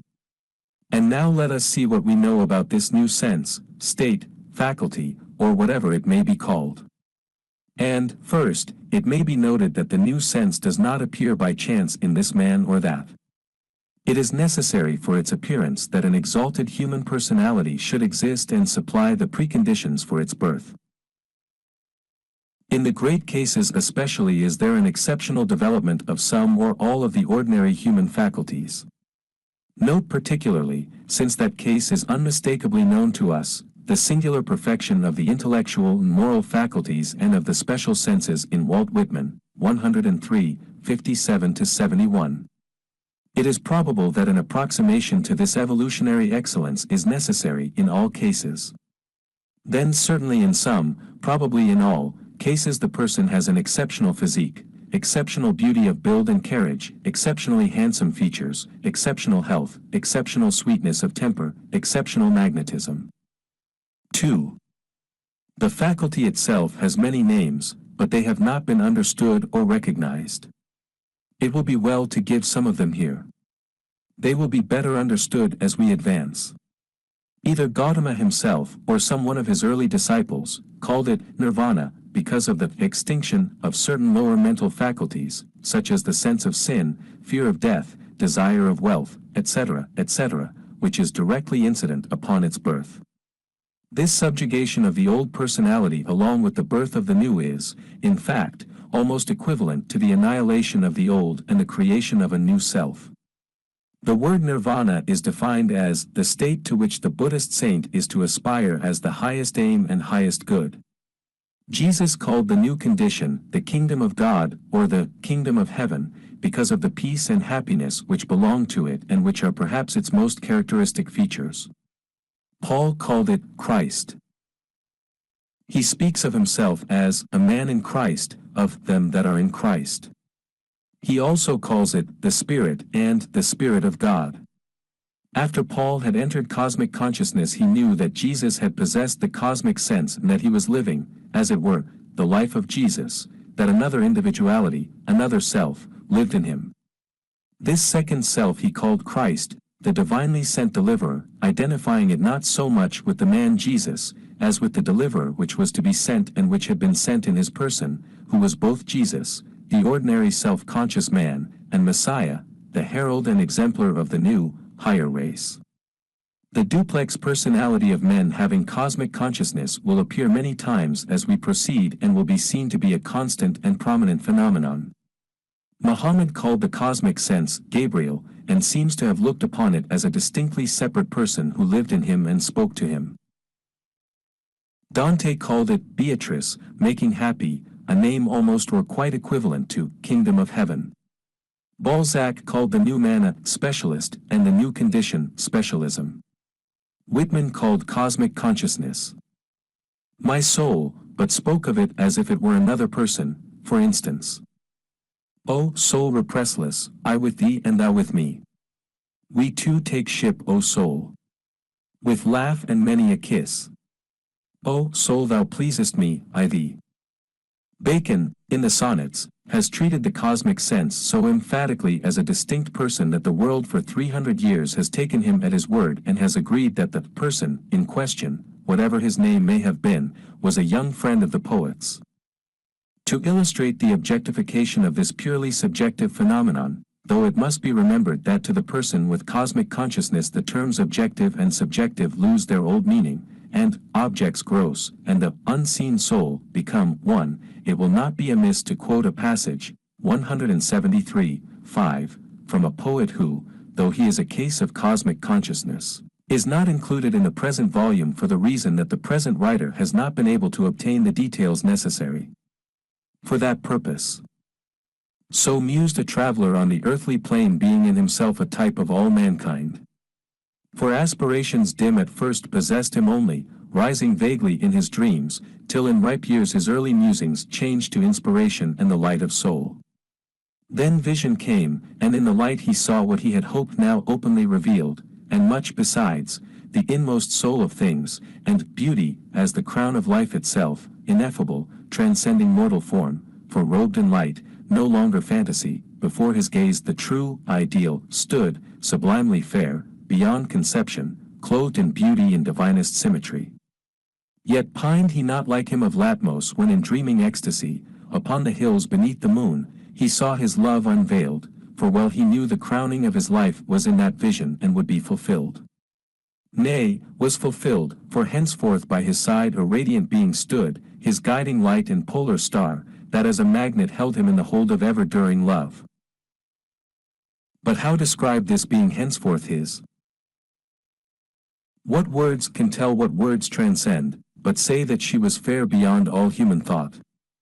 For who could paint those features and that form so exquisitely molded that no art could reach them, or convey in any mode the smile upon those rosy lips, or catch and give the full expression of those eyes, so wonderful, half-veiled beneath the sweep of soft and curving lashes, that enhanced beyond describing the effect that flowed from out the liquid depths of those full orbs, the founts of love, so full of smoldering fire and passion, yet so tender and so chaste. Her every movement, too, so perfect, seemed like nature heightened by unconscious art, and all her bearing gentleness itself, for not that majesty that overawes that high, imperious consciousness of worth, that makes the lowly shrink abashed, was here, but in its stead was all the winning grace and sweetness that immortal love could add to beautify its shrine and make thereof a fitting habitation for itself. For bending forward with that wondrous look, So inexpressible, she seemed to say, "Thou art mine own, mine equal and my spouse, my complement, without whom I were not, so in mine eyes thou art more fair than I, for in thee only is my life fulfilled."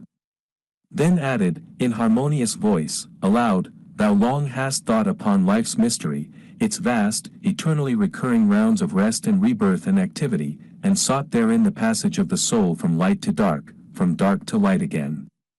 Come then with me, and we will see in part the latter in its human phase unveiled." So saying, with her presence she endowed him with new senses, faculties and powers, that far surpassed the limits of the old. 3. It has already been incidentally mentioned that a race entering upon the possession of a new faculty, especially if this be in the line of the direct ascent of the race, as is certainly the case with cosmic consciousness, the new faculty will necessarily be acquired at first not only by the best specimens of the race but also when these are at their best, that is, at full maturity and before the decline incident to age has set in. What, now, are the facts in this regard as to the coming of the cosmic sense? They may be summarized in a few words as follows: of 34 cases, in which illumination was instantaneous and the period at which it occurred was with some degree of certainty known, the age at which the person passed into cosmic consciousness was in one instance 24 years, in 3, 30 years, in 2, 31 years, in 2, 31.5 years, in 3, 32 years, in 1, 33 years, in 2, 34 years, in 8, 35 years, in 2, 36 years, in 2, 37 years, in 2, 38 years, in 3, 39 years, in 1, 40 years, in 1, 49 years, and, in 1, 54 years. Evidence will be given as the cases are treated individually, and the age of each person at illumination will be given below in a tabular statement, along with other facts. 4. Cosmic consciousness, then, appears in individuals mostly of the male sex, who are otherwise highly developed, men of good intellect, of high moral qualities, of superior physique. It appears at about that time of life when the organism is at its high watermark of efficiency, at the age of 30 to 40 years. It must have been that the immediate precursor of cosmic consciousness, self-consciousness, also appeared at first in midlife, here and there, in isolated cases, in the most advanced specimens of the race, becoming more and more nearly universal, as the race grew up to it, manifesting itself at an earlier and earlier age, until, as we see, it declares itself now in every fairly constituted individual, at about the age of 3 years. Analogy, then, would lead us to believe that the step in promotion which is the subject of this volume also awaits the whole race, that a time will come when to be without the faculty in question will be a mark of inferiority parallel to the absence at present of the moral nature. The presumption seems to be that the new sense will become more and more common and show itself earlier in life, until after many generations it will appear in each normal individual at the age of puberty or even earlier, then go on becoming still more universal, and appearing at a still earlier age, until, after many thousands of generations, it shows itself immediately after infancy in nearly every member of the race. V. It must be clearly understood that all cases of cosmic consciousness are not on the same plane. Or, if we speak of simple consciousness, self-consciousness and cosmic consciousness as each occupying a plane, then, as the range of self-consciousness on its plane, where one man may be an Aristotle, a Caesar, a Newton, or a Kant, while his neighbor on the next street may be intellectually and morally, to all appearance, little if at all above the animal in his stable, is far greater than the range of simple consciousness in any given species. On its plane, so we must suppose that the range of cosmic consciousness, given millions of cases, as on the other planes, is greater than that of self-consciousness, and it probably is in fact very much greater both in kind and degree, that is to say, given a world peopled with men having cosmic consciousness, they would vary both in the way of greater and less intellectual ability, and greater and less moral and spiritual elevation, and also in the way of variety of character, more than would the inhabitants of a planet on the plane of self-consciousness. Within the plane of cosmic consciousness one man shall be a god while another shall not be, to casual observation, lifted so very much above ordinary humanity, however much his inward life may be exalted, strengthened and purified by the new sense. But, as the self-conscious man, however degraded, is in fact almost infinitely above the animal with merely simple consciousness, so any man permanently endowed with the cosmic sense would be almost infinitely higher and nobler than any man who is self-conscious merely. And not only so, but the man who has had the cosmic sense for even a few moments only will probably never again descend to the spiritual level of the merely self-conscious man, but 20, 30 or 40 years afterwards he will still feel within him the purifying, strengthening and exalting effect of that divine illumination, and many of those about him will recognize that his spiritual stature is above that of the average man. 6. The hypothesis adopted by the present writer requires that cases of cosmic consciousness should become more numerous from age to age, and not only so but that they should become more perfect, more pronounced. What are the facts? Putting aside minor cases, such as must have appeared and been forgotten by hundreds in the last few millenniums, of those given above at least 13 are so great that they can never fade from human memory, namely, Gautama, Jesus, Paul, Plotinus, Muhammad, Dante, Las Casas, John Yepes, Francis Bacon, Jacob Bayman, William Blake, Balzac, Walt Whitman. From Gautama to Dante we count 1800 years, within which period we have 5 cases. Again from Dante to the present day we count 600 years, in which we have 8 cases. That is to say, while in the earlier period there was 1 case to every 360 years, in the later there was a case to each 75 years. In other words, cosmic consciousness has been 4.8 times more frequent during the latter period than it was during the former. And before the time of Gautama, there were probably no, or few and imperfectly developed, cases. We know that at present there are many of what may be called lesser cases, but the number of these cannot be compared with the number of similar cases in the past, for the reason that the latter are lost. It must also be remembered that the 13 great cases given above are only perhaps a small fraction of cases just as great which have occurred since the time of Gautama, for probably only a small proportion of the great cases undertake and carry through work which ensures them remembrance. How easily might the memory even of Jesus have been obliterated from the minds of his contemporaries and followers almost before it was born.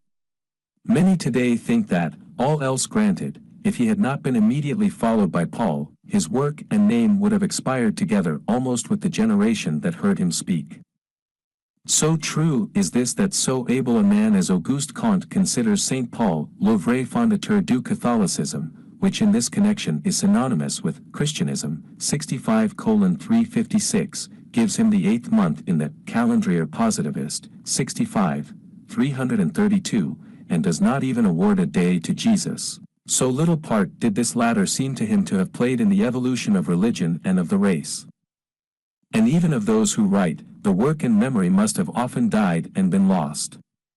Of one of the greatest of these it may be said that had the Great Fire occurred only a few years earlier it might possibly have destroyed every copy of the 1623 folio and deprived the world forever of the Shakespeare drama. Either the spoken or written work of these men can only, in the nature of things, be appreciated by a select few of their contemporaries and is in almost every case exceedingly liable to be forgotten. That this is as true today as in the day of Gautama no one can doubt who has closely followed the career of Walt Whitman. Even in his case the written word would almost certainly have been lost if he had died, as he easily might, from accident or disease during the war, even although at that time 3 editions of the Leaves had been printed.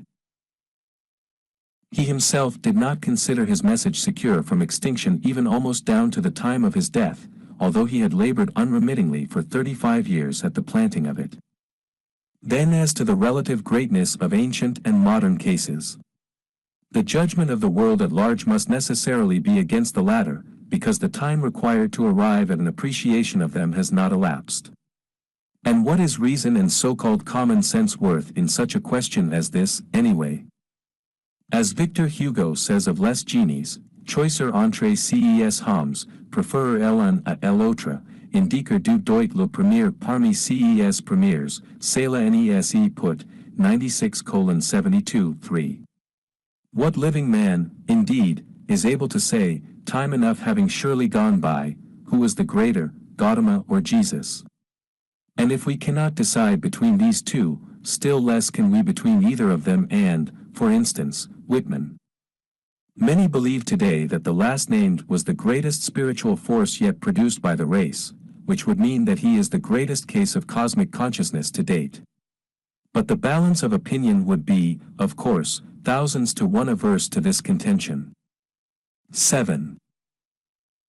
While its true nature has been, and necessarily so, entirely unapprehended, the fact of cosmic consciousness has been long recognized both in the Eastern and Western worlds, and the great majority of civilized men and women in all countries today bow down before teachers who possessed the cosmic sense, and not only so but because they possessed the cosmic sense.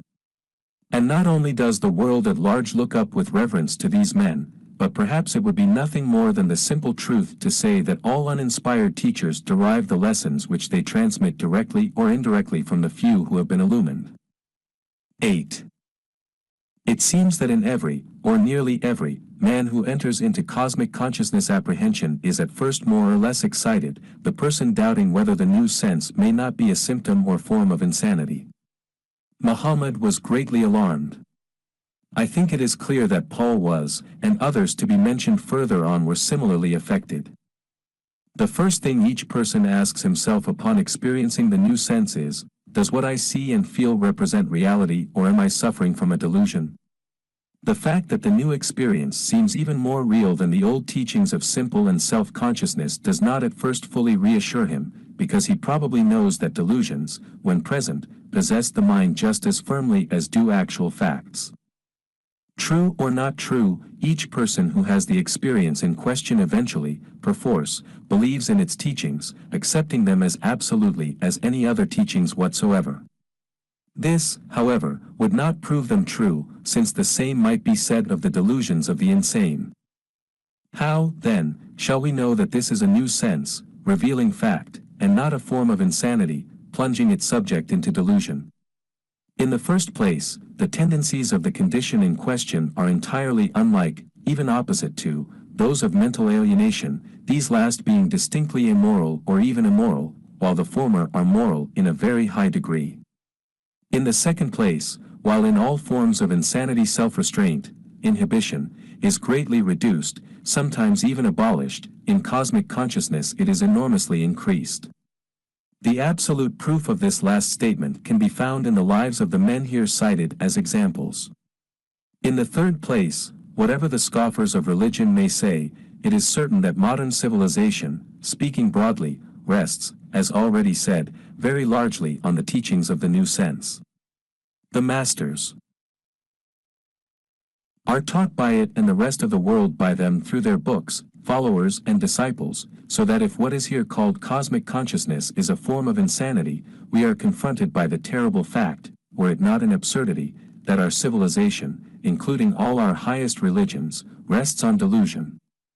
But, in the fourth place, far from granting, or for a moment entertaining, such an awful alternative, it can be maintained that we have the same evidence of the objective reality which corresponds to this faculty that we have of the reality which tallies any other sense or faculty whatever. Sight, for instance, you know that the tree standing there, across the field, half a mile away, is real and not an hallucination, because all other persons having the sense of sight to whom you have spoken about it also see it, while if it were an hallucination it would be visible to no one but yourself. By the same method of reasoning do we establish the reality of the objective universe tallying cosmic consciousness. Each person who has the faculty is made aware by it of essentially the same fact or facts. If 3 men looked at the tree and were asked half an hour afterwards to draw or describe it, the 3 drafts or descriptions would not tally in detail, but in general outline would correspond. Just in the same way do the reports of those who have had cosmic consciousness correspond in all essentials, though in detail they doubtless more or less diverge, but these divergences are fully as much in our misunderstanding of the reports as in the reports themselves. So there is no instance of a person who has been illumined denying or disputing the teaching of another who has passed through the same experience. Paul, however little disposed by his prepossessions to accept them, as soon as he attained to the cosmic sense saw that the teachings of Jesus were true. Muhammad accepted Jesus as not only the greatest of the prophets, but as standing on a plane distinctly above that upon which stood Adam, Noah, Moses, and the rest. He says, "And we sent Noah and Abraham and placed in their seed prophecy and the book, and some of them are guided, though many of them are workers of abomination.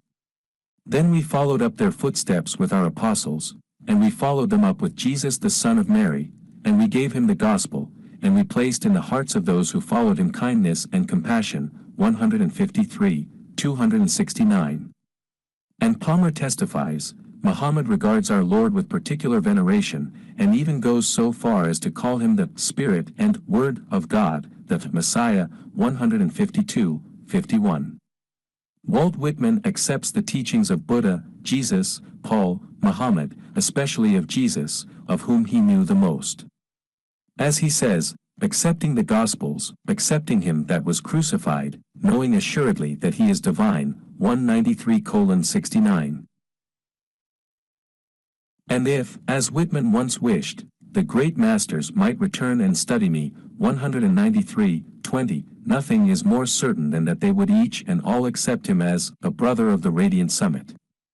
So all the men known to the present writer who have been, in greater or less degree, illumined, agree in all essentials with one another, and with all past teachers who have been so. Also, it seems that all men, free from prejudice, who know something of more than one religion, recognize, as does Sir Edwin Arnold, that the great faiths are sisters, or, as Arthur Lilly says, that Buddha and Christ taught much the same doctrine. 110:8. 9. As has been either said or implied already, in order that a man may enter into cosmic consciousness he must belong, so to speak, to the top layer of the world of self-consciousness. Not that he need have an extraordinary intellect, this faculty is rated, usually far above its real value and does not seem nearly so important, from this point of view, as do some others, though he must not be deficient in this respect either. He must have a good physique, good health, but above all he must have an exalted moral nature, strong sympathies, a warm heart, courage, strong and earnest religious feeling. All these being granted, and the man having reached the age necessary to bring him to the top of the self-conscious mental stratum, some day he enters cosmic consciousness. What is his experience? Details must be given with diffidence, as they are only known to the writer in a few cases, and doubtless the phenomena are varied and diverse. What is said here, however, may be depended on as far as it goes.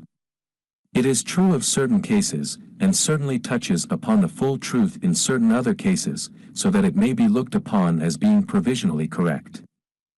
A. The person, suddenly, without warning, has a sense of being immersed in a flame, or rose-colored cloud, or perhaps rather a sense that the mind is itself filled with such a cloud of haze. B. At the same instant he is, as it were, bathed in an emotion of joy, assurance, triumph, salvation. The last word is not strictly correct if taken in its ordinary sense, for the feeling, when fully developed, is not that a particular act of salvation is effected, but that no special salvation is needed, the scheme upon which the world is built being itself sufficient.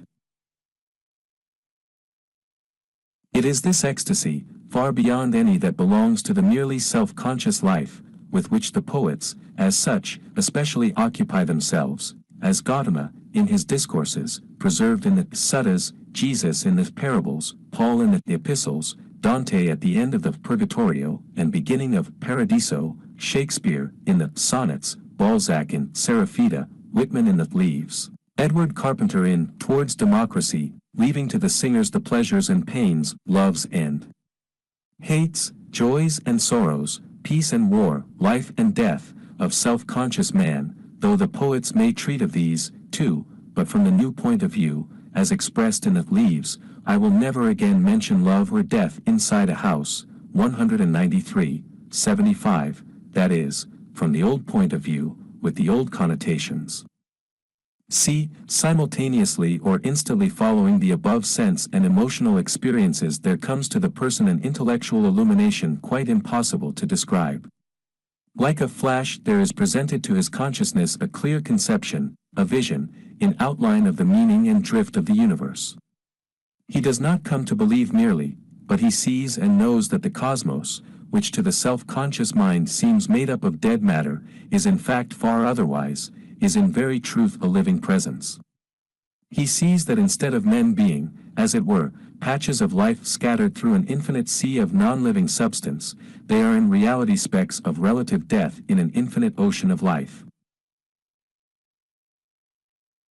He sees that the life which is in man is eternal, as all life is eternal, that the soul of man is as immortal as God is, that the universe is so built and ordered that without any peradventure all things work together for the good of each and all, that the foundation principle of the world is what we call love, and that the happiness of every individual is in the long run absolutely certain. The person who passes through this experience will learn in the few minutes, or even moments, of its continuance more than in months or years of study, and he will learn much that no study ever taught or can teach. Especially does he obtain such a conception of the whole, or at least of an immense whole, as dwarfs all conception, imagination or speculation, springing from and belonging to ordinary self-consciousness, such a conception as makes the old attempts to mentally grasp the universe and its meaning petty and even ridiculous. This awakening of the intellect has been well described by a writer upon Jacob Behmen in these words: the mysteries of which he discoursed were not reported to him, he beheld them. He saw the root of all mysteries, the ungrund or urgrund, whence issue all contrasts and discordant principles, hardness and softness, severity and mildness, sweet and bitter, love and sorrow, heaven and hell. These he saw in their origin, these he attempted to describe in their issue and to reconcile in their eternal results. He saw into the being of God, whence the birth or going forth of the divine manifestation. Nature lay unveiled to him, he was at home in the heart of things. His own book, which he himself was, so Whitman, this is no book, who touches this touches a man, 193, 382, the microcosm of man, with his threefold life, was patent to his vision, 79, 852. D. Along with moral elevation and intellectual illumination comes what must be called, for want of a better term, a sense of immortality. This is not an intellectual conviction, such as comes with the solution of a problem, nor is it an experience such as learning something unknown before. It is far more simple and elementary, and could better be compared to that certainty of distinct individuality, possessed by each one, which comes with and belongs to self-consciousness. E. With illumination the fear of death which haunts so many men and women at times all their lives falls off like an old cloak, not, however, as a result of reasoning, it simply vanishes. F. The same may be said of the sense of sin. It is not that the person escapes from sin, but he no longer sees that there is any sin in the world from which to escape. G. The instantaneousness of the illumination is one of its most striking features. It can be compared with nothing so well as with a dazzling flash of lightning in a dark night, bringing the landscape which had been hidden into clear view. H. The previous character of the man who enters the new life is an important element in the case. I. So is the age at which illumination occurs. Should we hear of a case of cosmic consciousness occurring at 20, for instance, we should at first doubt the truth of the account, and if forced to believe it we should expect the man, if he lived, to prove himself, in some way, a veritable spiritual giant. J. The added charm to the personality of the person who attains to cosmic consciousness is always, it is believed, a feature in the case. K. There seems to the writer to be sufficient evidence that, with cosmic consciousness, while it is actually present, and lasting, gradually passing away, a short time thereafter, a change takes place in the appearance of the subject of illumination. This change is similar to that caused in a person's appearance by great joy, but at times, that is, in pronounced cases, it seems to be much more marked than that. In these great cases in which illumination is intense, the change in question is also intense and may amount to a veritable transfiguration. Dante says that he was transhumanized into a god. There seems to be a strong probability that could he have been seen at that moment he would have exhibited what could only have been called transfiguration. In subsequent chapters of this book several cases will be given in which the change in question, more or less strongly marked, occurred. X. The passage from self to cosmic consciousness, considered from the point of view of the intellect, seems to be a phenomenon strictly parallel to the passage from simple to self-consciousness. As in the latter, so in the former, there are two chief elements. A. Added consciousness. B. Added faculty. A. When an organism which possesses simple consciousness only, attains to self-consciousness, it becomes aware for the first time that it is a separate creature, or self-existing in a world which is apart from it. That is, the oncoming of the new faculty instructs it without any new experience or process of learning. B. It, at the same time, acquires enormously increased powers of accumulating knowledge and of initiating action. So when a person who was self-conscious only, enters into cosmic consciousness, A. He knows without learning, from the mere fact of illumination, certain things, as, for instance, 1. That the universe is not a dead machine but a living presence, 2. That in its essence and tendency it is infinitely good, 3. That individual existence is continuous beyond what is called death. At the same time, B. He takes on enormously greater capacity both for learning and initiating. 11. The parallel holds also from the point of view of the moral nature. For the animal that has simple consciousness merely cannot possibly know anything of the pure delight in simply living that is possessed, at least part of the time, by every healthy, well-constituted young or middle-aged man or woman. Cannot possibly, for this feeling depends on self-consciousness and without that can have no existence. The horse or dog enjoys life while experiencing an agreeable sensation or when stimulated by an agreeable activity, really the same thing, but cannot realize that everyday calm in the enjoyment of life, independent of the senses, and of outward things, which belongs to the moral nature, the basic fact, indeed, of the positive side of this, starting, as may be truly said, from the central wellspring of the life of the organism, the sense of bien-être, well-being, that belongs to man as man, and is in truth one of his most valued heritages.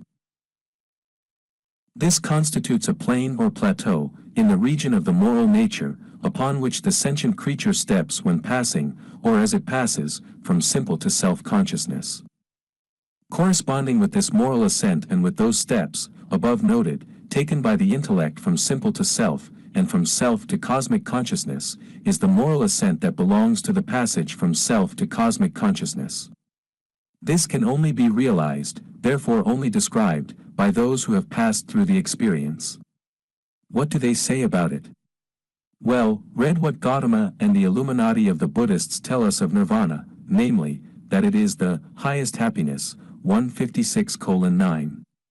Says the unknown, but unquestionably illumined writer, in the Mahabharata, the devotee, whose happiness is within himself, and whose light, of knowledge, also is within himself, becoming one with the Brahman, obtains the Brahmic bliss, 154:66.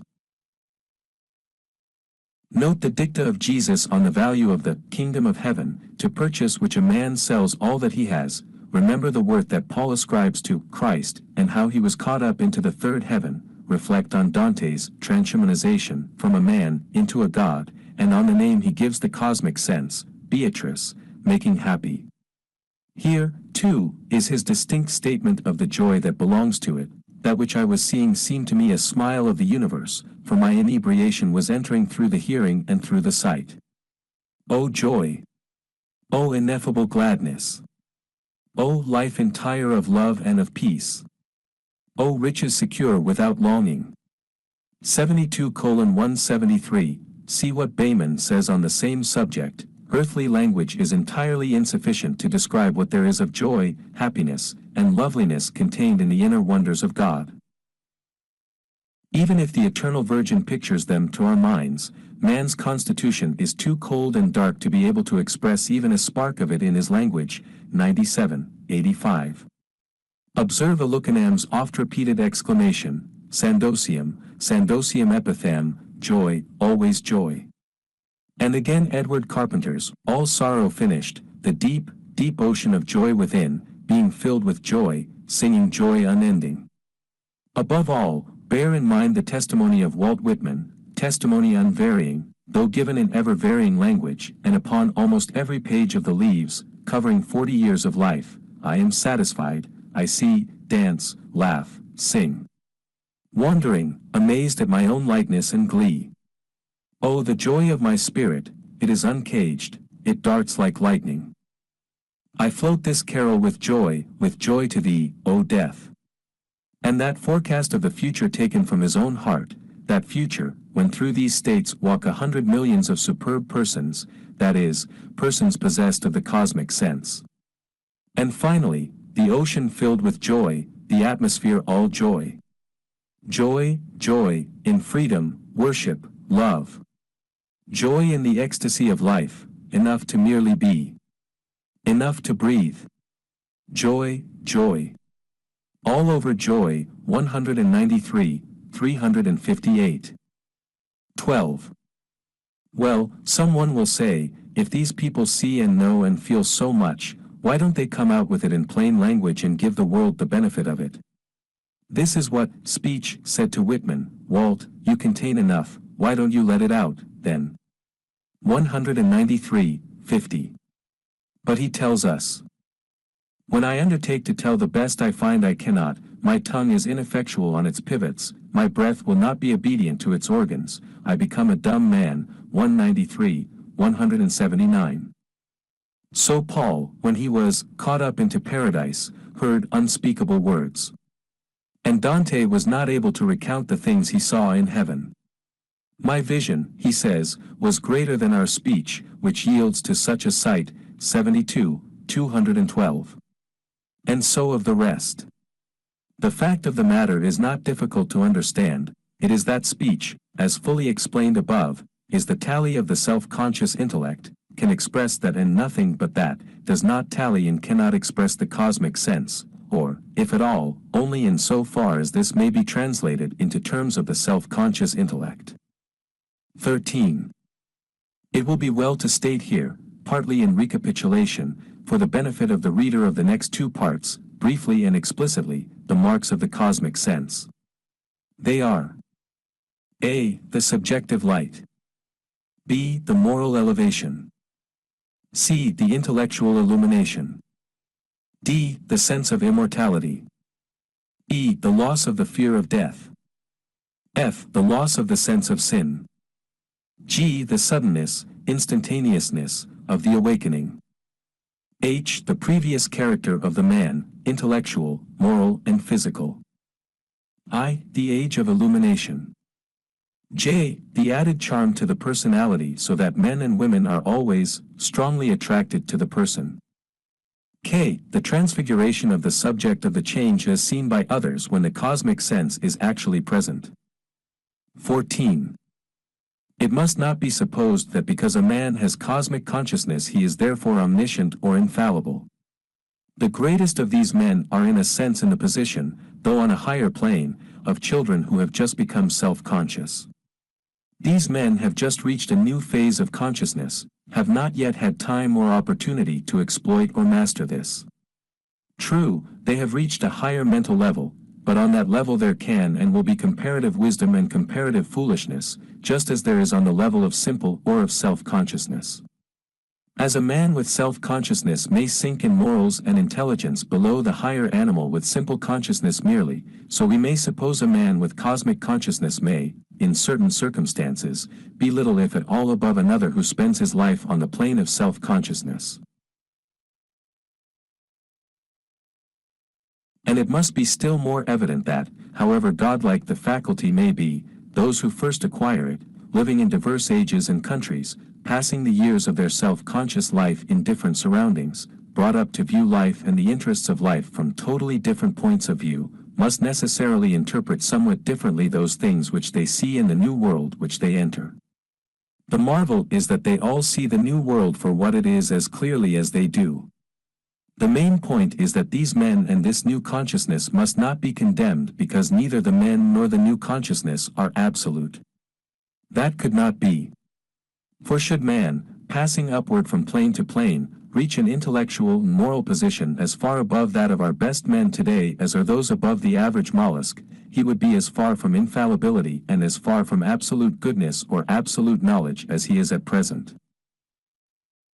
He would have the same aspiration to achieve a higher mental position that he has today, and there would be as much room over his head for growth and amelioration as ever there was. 15. As summary and introductory anticipation of the cases that are to follow, a tabular statement of those considered as probably genuine is here given. Name: Moses. Date of birth: 1650. Age at illumination: sex, time of year of illumination, age at death, old. Name: Gideon. Date of birth: 1350. Age at illumination: sex, time of year of illumination, age at death. Name: Isaiah. Date of birth: 770. Age at illumination: sex, time of year of illumination, age at death. Name: Lear. Date of birth: 604. Age at illumination: sex, time of year of illumination, age at death, old. Name: Gautama. Date of birth: 560. Age at illumination: 35. Sex, time of year of illumination, age at death, 80. Name: Socrates. Date of birth: 469. Age at illumination: 39. Sex, time of year of illumination, summer, age at death, 71.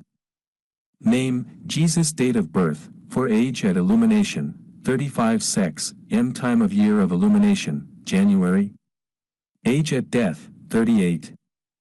Name: Paul. Date of birth: 0. Age at illumination, 35. Sex, time of year of illumination, age at death, 67. Name: Plotinus. Date of birth: 204. Age at illumination, sex, time of year of illumination, age at death, 66. Name: Muhammad. Date of birth: 570. Age at illumination, 39. Sex, time of year of illumination, May. Age at death, 62. Name: Roger Bacon. Date of birth: 1214. Age at illumination, sex, time of year of illumination, age at death, 80. Name: Dante. Date of birth: 1265. Age at illumination, 35. Sex, time of year of illumination, spring, age at death, 56. Name: Las Casas. Date of birth: 1474. Age at illumination, 40. Sex, time of year of illumination, June, age at death, 92. Name: John Yepes. Date of birth: 1542. Age at illumination, 36. Sex, time of year of illumination, early summer, age at death, 49. Name: Francis Bacon. Date of birth: 1561. Age at illumination, 30. Sex, time of year of illumination, age at death, 66. Name: Bayman. Date of birth: 1575. Age at illumination, 35. Sex, time of year of illumination, age at death, 49. Name: Pascal. Date of birth: 1623. Age at illumination, 31 and a half. Sex, time of year of illumination, November, age at death, 39. Name: Spinoza. Date of birth: 1632. Age at illumination, sex, time of year of illumination, age at death, 45. Name: MDE. Guyon. Date of birth: 1648. Age at illumination, 33. Sex, time of year of illumination, July, age at death, 69. Name: Swedenborg. Date of birth: 1688. Age at illumination, 54. Sex, time of year of illumination, age at death, 84. Name: Gardner. Date of birth: 1688. Age at illumination, 32. Sex, time of year of illumination, July, age at death, 58. Name: Blake. Date of birth: 1759. Age at illumination, 31. Sex, time of year of illumination, age at death, 68. Name: Balzac. Date of birth: 1799. Age at illumination, 32. Sex, time of year of illumination, age at death, 51.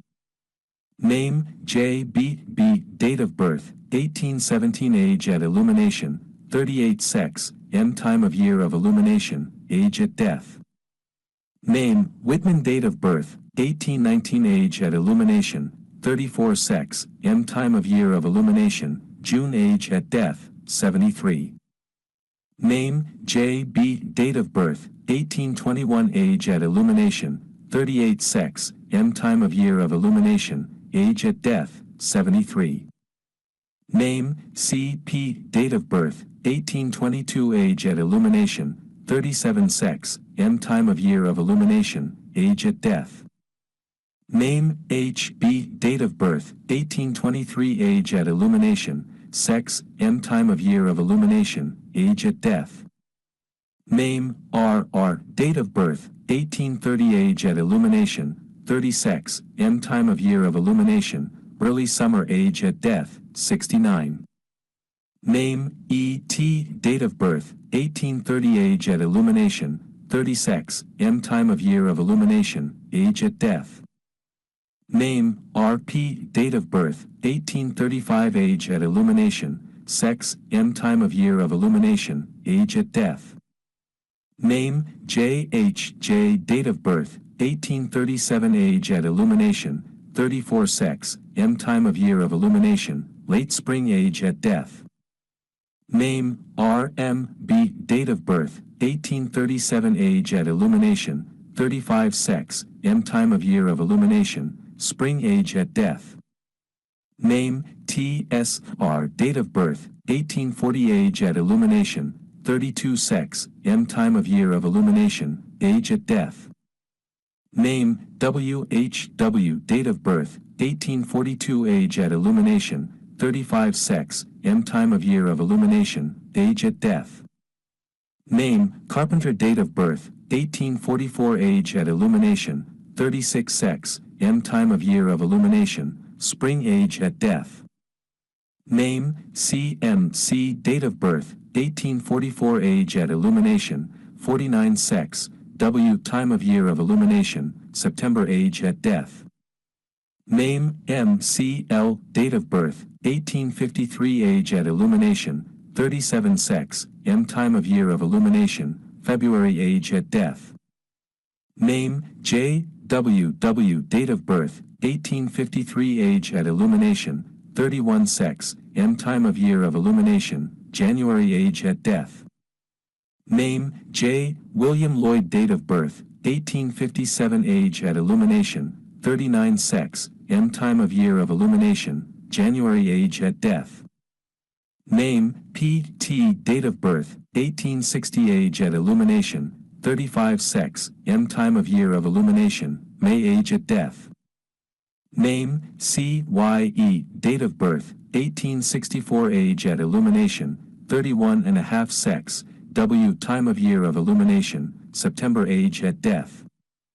Name, A. J. S. Date of birth, 1871. Age at illumination, 24. Sex, W. Time of year of illumination, age at death. A few words upon this may be of interest. Upon glancing over it, the first thing to strike the reader will be the immense preponderance of men over women among those who have had the new faculty. The second will be the, at first sight, curious fact, to be referred to again later, that in nearly all the cases in which the time of year is known, illumination occurred between early spring and late summer, half of all the cases occurring in or about May and June.